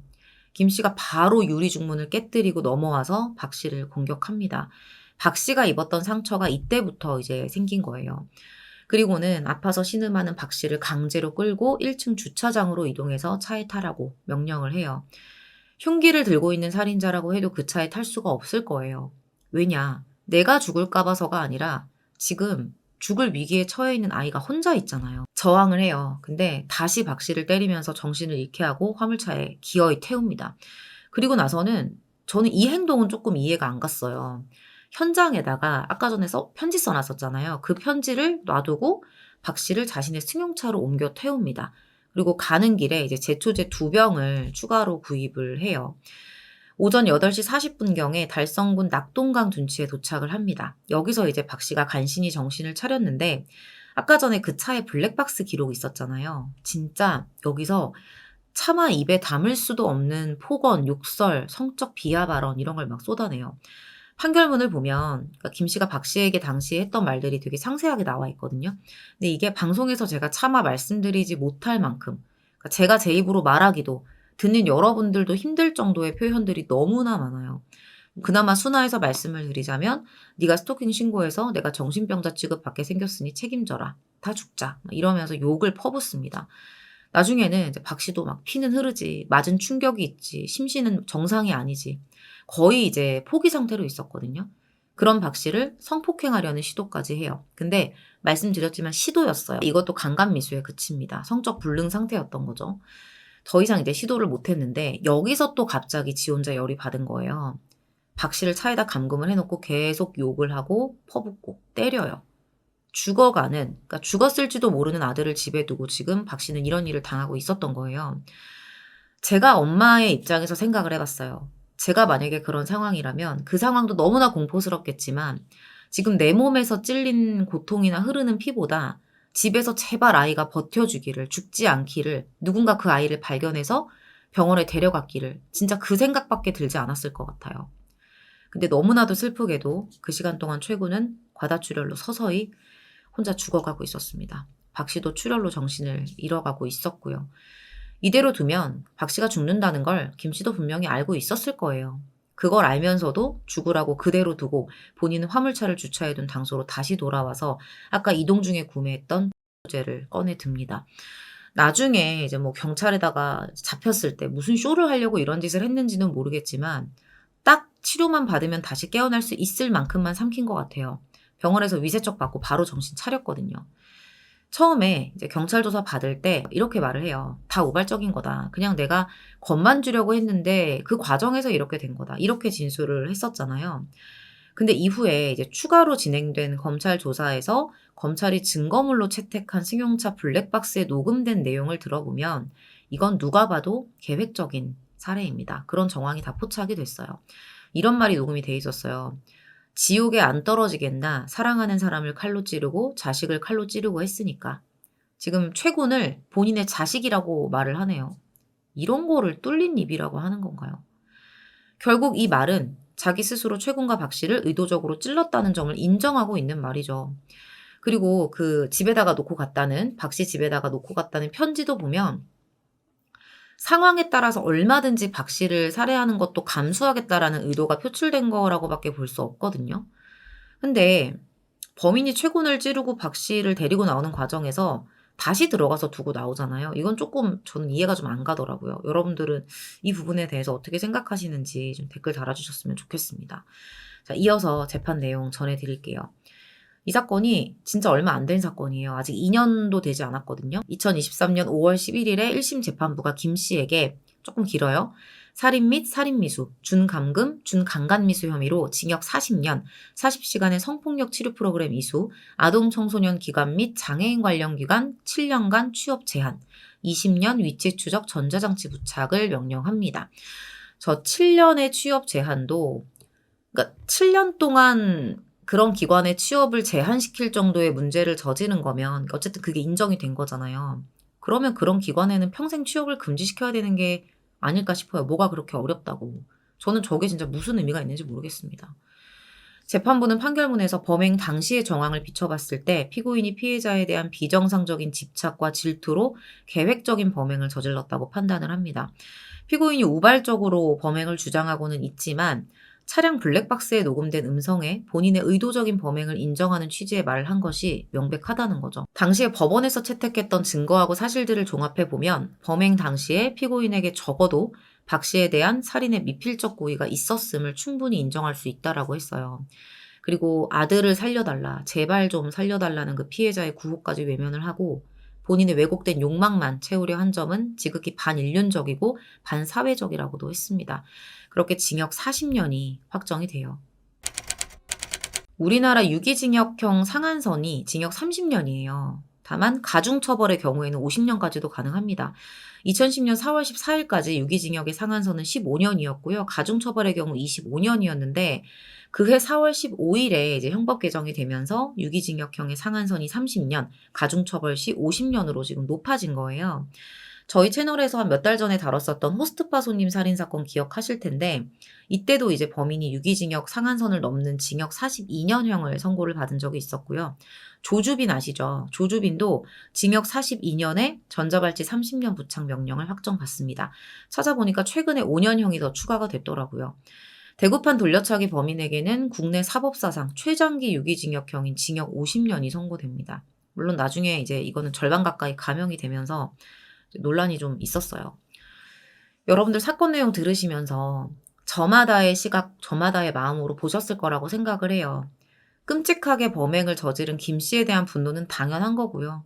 저 포함해서 많은 분들이 살해된 최군에 대한 생각을 많이 하지 않으셨을까 싶습니다. 자기 감정, 자기의 이기심과 집착에 휩싸여서 돌이킬 수 있는 시점들을 철저하게 무시하고 두 사람의 인생, 더 나아가서 이 사건을 기억하고 있는 남아있는 가족들의 삶까지 다 엉망으로 만들어 버렸습니다. 자녀의 죽음은 형용할 수 있는 말이 없다라고 하잖아요. 그 정도로 진짜 가슴 아픈 일인데 자녀가 사망하게 된 이유가 아이의 약함을 무시한 살인자의 짓이라면 이 아이에 대한 그리움에 희석되지 않는 분노에 자신에 대한 죄책감, 이걸 다 부모가 짊어지고 살아가야 하거든요. 그 부모가 짊어져야 할 삶의 무게가 너무 잔인하다는 생각이 듭니다. 이번에 발생했던 대전 초등학생 살해 사건도 그랬었고요. 오늘 준비한 내용은 이렇게 마무리하도록 하겠습니다. 저는 또 다른 사건 준비해서 다시 찾아뵙도록 할게요. 긴 시간 시청해주셔서 감사합니다. 살인자 입장에서 심리적으로 가장 큰 부담이 뭐일 것 같으세요? 바로 지금 대답 나오신 분들도 있을 건데 시신의 존재입니다. 그래서 어떻게든 이거를 은폐하려는 시도를 하는데 생각보다 쉽지는 않아요. 부피랑 무게가 있으니까. 그러다 보니까 어떤 살인자들은 시신을 훼손하기도 하죠. 이동하기 편하게끔. 사실 사람을 죽일 생각을 하는 진짜 그야말로 살인자들인데 거기까지 생각하는 건 어떻게 보면 당연한 일일 거예요. 그렇게 놀라운 일도 아니죠. 근데 오늘 제가 이런 이야기로 사건을 시작하는 이유는 오늘 나올 사건의 범인이 사건과 시신을 은폐하는 과정에서 다름 아닌 가족을 이용했다는 거예요. 물론 그것도 누군가는 자신이 이용을 당한 건지 공모를 한 건지 끝까지 밝혀지지 않았지만 확실한 거, 그리고 너무 소름 돋는 건 자신의 어린 딸까지 이 시신 유기에 이용을 했다는 겁니다. 준비한 내용 바로 전해드릴게요. 2020년 5월 16일 저녁 9시경이었어요. 경기도 파주시에 살고 있던 주민 박 씨가 경찰에 신고를 해요. 파주 자유로 아시죠? 이 자유로 갓길에 되게 오랜 기간 동안 승용차가 한 대 주차가 돼 있었거든요. 아시다시피 뭐 자동차가 고장이 났다거나 뭔가 긴급한 상황이 생겼을 때 차량 피난이라던가 구급차 같은 거 세우려고 갓길을 만들어 둔 거잖아요. 부득이한 어떤 사정이 있는 경우를 제외하고는 갓길 차로에서 정차나 주차를 할 수는 없거든요. 근데 아무리 봐도 이 주민이 봤을 때는 뭔가 뭐 그렇게 특별하게 위급 상황으로 안 보이는데 이 차가 계속 오랫동안 있으니까 좀 이상했던 거예요. 경찰이 도착하자마자 차량 조회를 합니다. 차주는 54세 여성 김 씨였는데 연락이 안 되는 거예요. 그래서 이 차주의 남편에게 전화를 걸어요. 지금 자유로에 차를 대고 차주가 사라졌다. 근데 남편은 영문을 모르는 거예요. 무슨 일인지. 결국에 이제 이 이야기를 듣고 계속 아내가 돌아오기를 기다리다가 이제 연락도 안 되고 돌아오지를 않으니까 다음날 실종 신고를 하게 됩니다. 차가 발견된 이 자유로 쪽의 CCTV를 확인해 봤어요. 봤더니 김 씨가 있었습니다. 직접 여기까지 운전을 해서 왔는데 갓길에다가 차를 버리듯이 대놓고 그냥 홀연히 사라져 버린 거예요. 뭐 때문에 차를 버리고 사라졌는지는 알 수 없지만 이상하잖아요. 일단 지금 집에 들어가지 않은 상황이고 이런 어떤 상황들을 가출이라고 추정을 해본다고 해도 가출이면 오히려 차가 필요할 것 같거든요. 이동도 해야 되니까.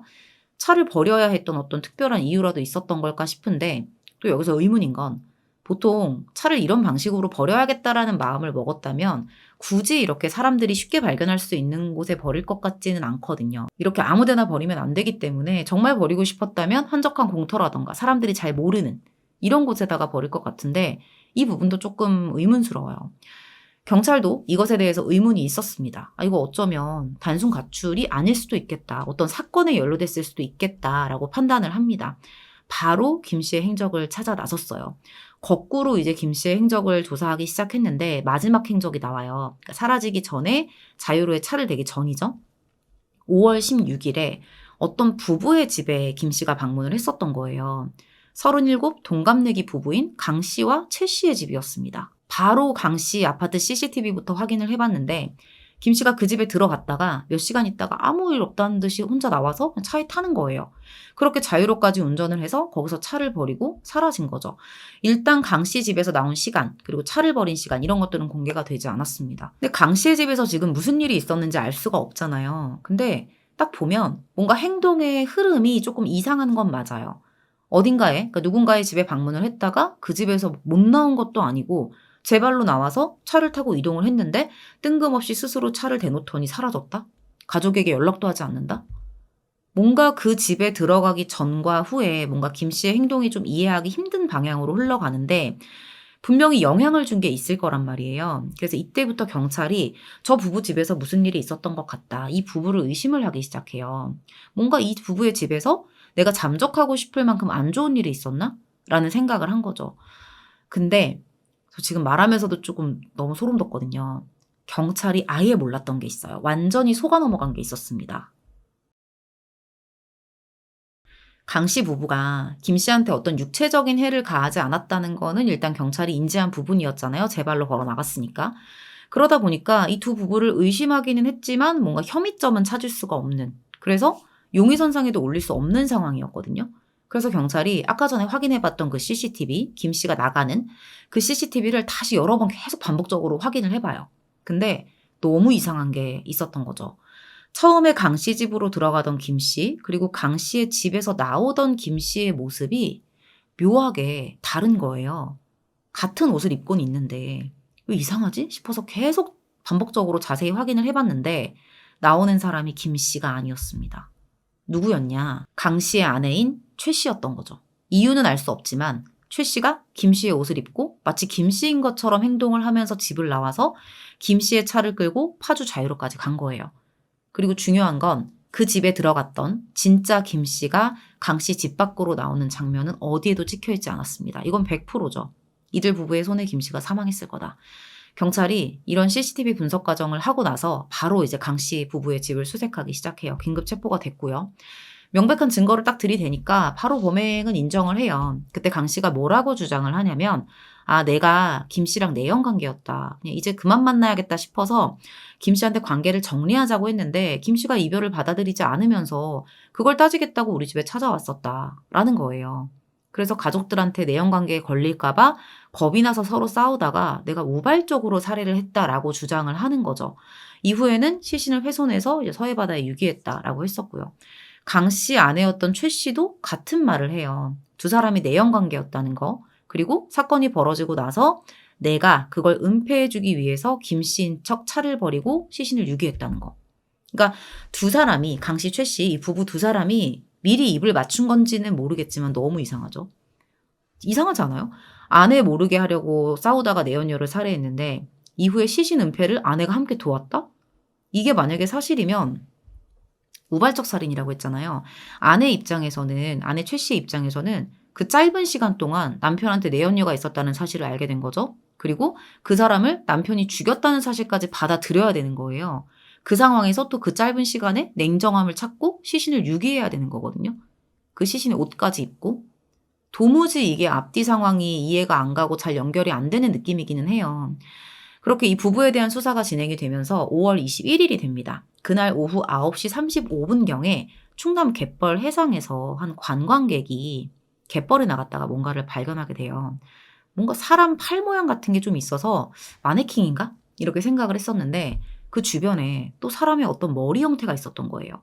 이어져 있지는 않은. 9시 30분에 갯벌에서 이런 형상을 보면 얼마나 무서웠겠어요, 이분도. 바로 경찰에 신고를 하고 출동한 경찰이 확인을 해봤는데 사람의 시신이었습니다. 근데 몸 전체가 다 발견이 됐던 건 아니었고요. 머리하고 왼쪽 팔만 발견이 돼요. 어떻게 된 상황인지 아시겠죠? 다행히 이제 그 왼쪽 팔에 손가락에 지문이 남아있어서 지문 감식으로 신원 조회를 해봤는데 강 씨 부부가 살해한 김 씨로 밝혀집니다. 며칠 사이에 토막 시신으로 발견이 된 거예요. 지금 강 씨 부부가 범행을 인정했고 또 치정 관계로 인한 우발적인 살인이라고 똑같이 진술을 했잖아요. 거기다 이제 시신까지 발견이 됐고요. 사건이 되게 쉽게 해결될 것처럼 보였어요. 근데 경찰은 이 부부가 하는 주장을 있는 그대로 믿을 수가 없는 거예요. 아까 제가 말씀드린 부분처럼 경찰도 그런 판단을 했는지는 모르겠지만 일단 경찰이 이상하다고 생각했던 건 살인과 시신 훼손까지 가기에 어떤 범행 동기예요.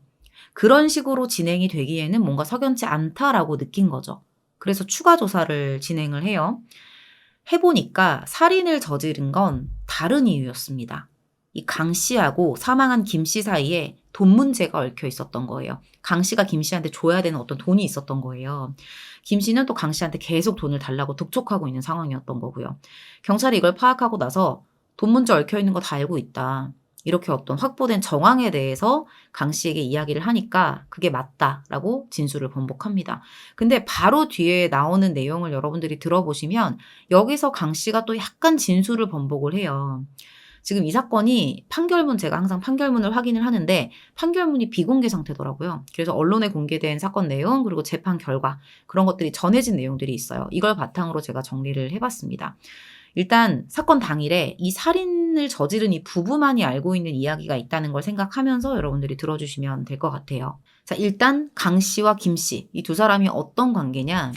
피해자 김 씨와 강 씨 꽤 오래된 사이였습니다.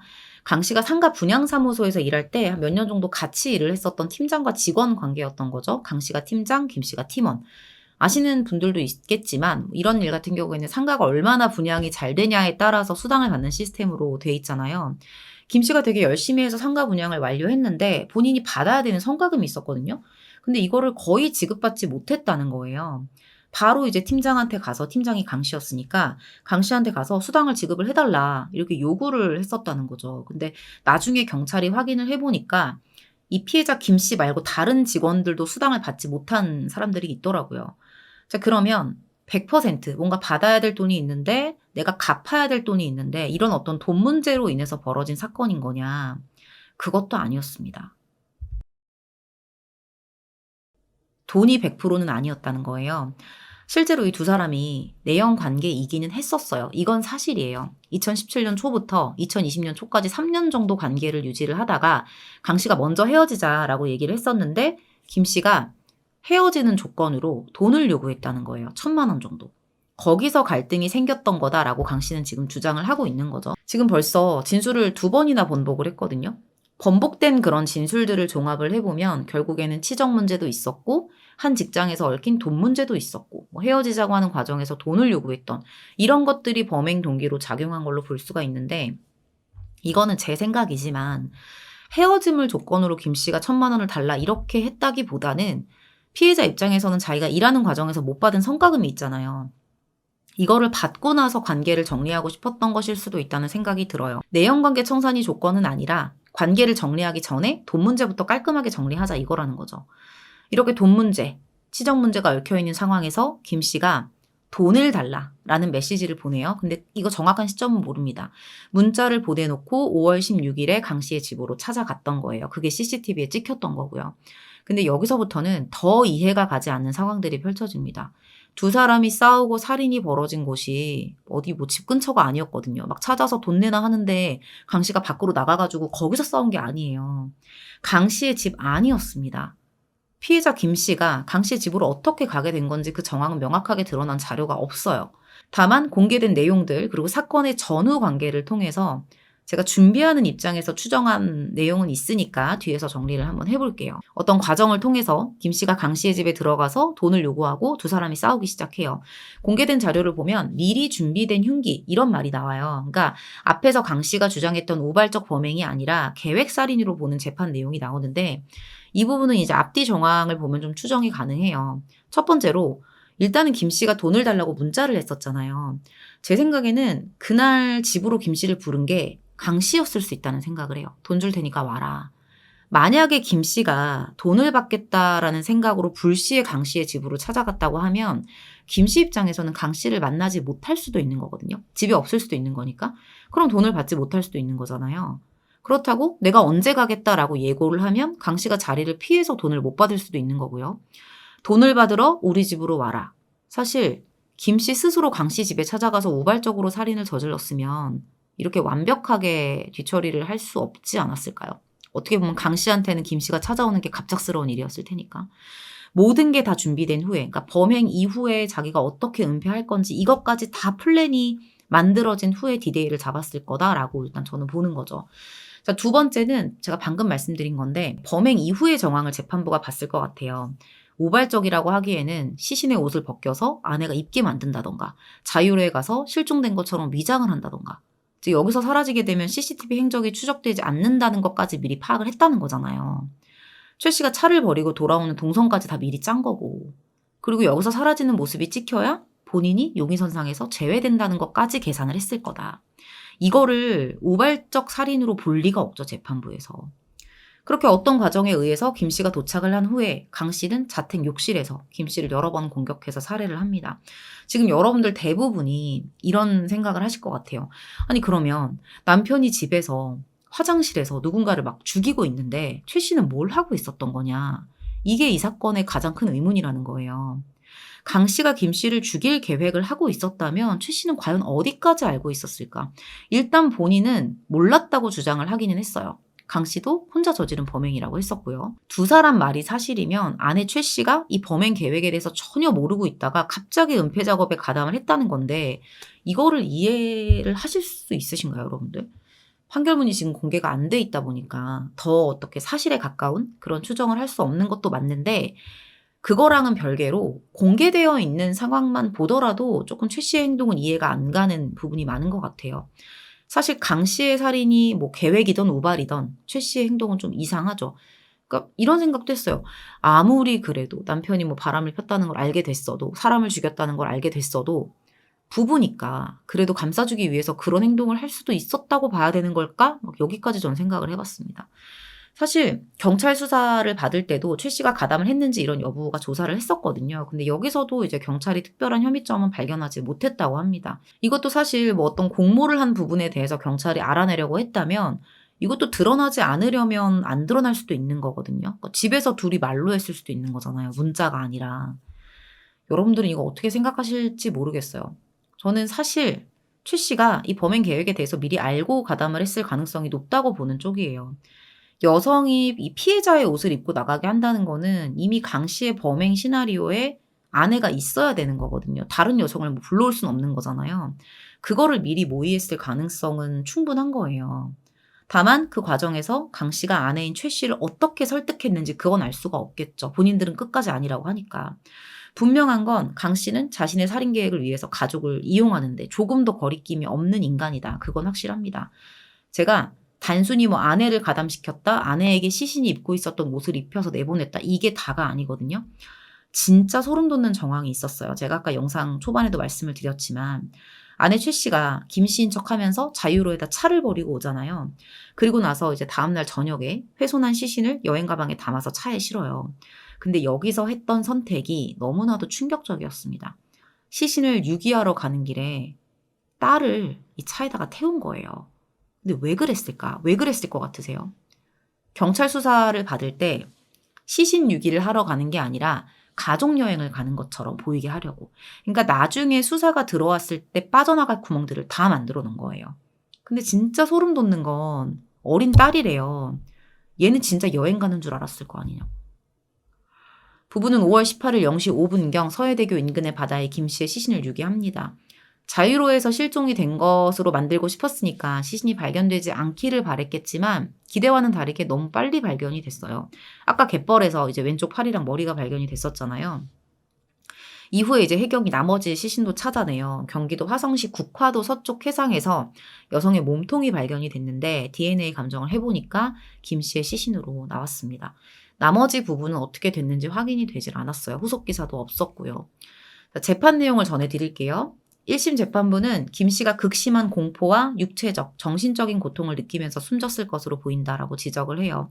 그리고 내연 관계를 끝내자고 한 뒤에 김 씨가 돈을 요구했다는 이유만으로 김 씨를 죽이고 범행을 은폐하려고 시신을 심각하게 훼손해서 은닉한 강 씨의 범행 동기가 이기적이고 너무 잔혹하다고 했습니다. 그렇게 무기징역이 선고가 됐는데 최 씨, 그러니까 증거 조작하고 시신 유기 도왔잖아요. 최 씨에 대해서는 죄질이 좋지는 않지만 초범이고 범행을 반성하고 있다라면서 징역 1년 실형을 선고합니다. 이것도 나중에는 좀 뒤집혀요.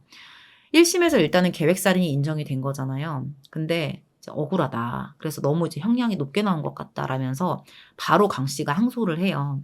그리고 항소심 재판이 진행되기 전에 뭘 하냐. 위자료 명목으로 5천만 원을 법원에 공탁을 합니다. 이거 다 감형받겠다는 수작이죠.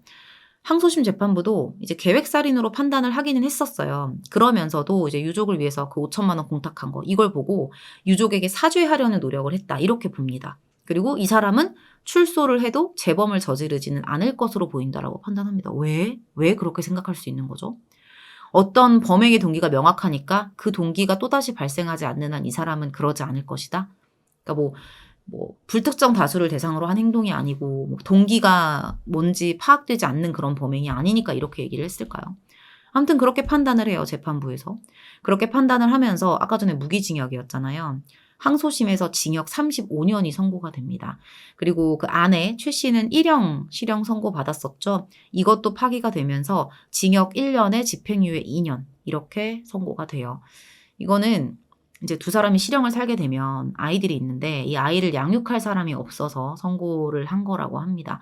상고 부분은 확인이 되지 않았고요. 범인 강 씨에 대한 어떤 신상 공개가 논의됐었던 사건이에요. 너무 잔인한 사건이어서. 근데 이제 미성년 자녀들이 있다 보니까 신상 공개는 되지가 않았어요. 아이들이 또 2차 피해를 겪을 수도 있고요. 아이들은 일단 죄가 없으니까요. 그리고 이 피해자가 강 씨하고 한 회사에 다니고 있었잖아요. 만약에 강 씨의 신상이 공개되면 피해자 신원도 자연스럽게 같이 알려질 수밖에 없어서 이거는 또 유족이 원치 않았을 거고요. 신상 공개는 그래서 되지 않았다라고 합니다. 사건의 잔혹성은 당연한 거고 범행에 자신의 가족들을 그 어린 딸을 이용했다는 거는 저는 그게 제일 진짜 머리가 띵했던 것 같아요. 최 씨가 범행 계획을 알았던 몰랐던 사실 가담한 건 사실이고 이후에 딸을 시신과 함께 차에 태우는 것까지 함께 동의를 했던 걸 텐데 진짜 여러모로 말이 안 나오는 말문이 막히는 사건이었습니다. 오늘 준비한 내용은 이렇게 마무리하도록 할게요. 저는 다음 사건 준비해서 돌아오겠습니다. 감사합니다.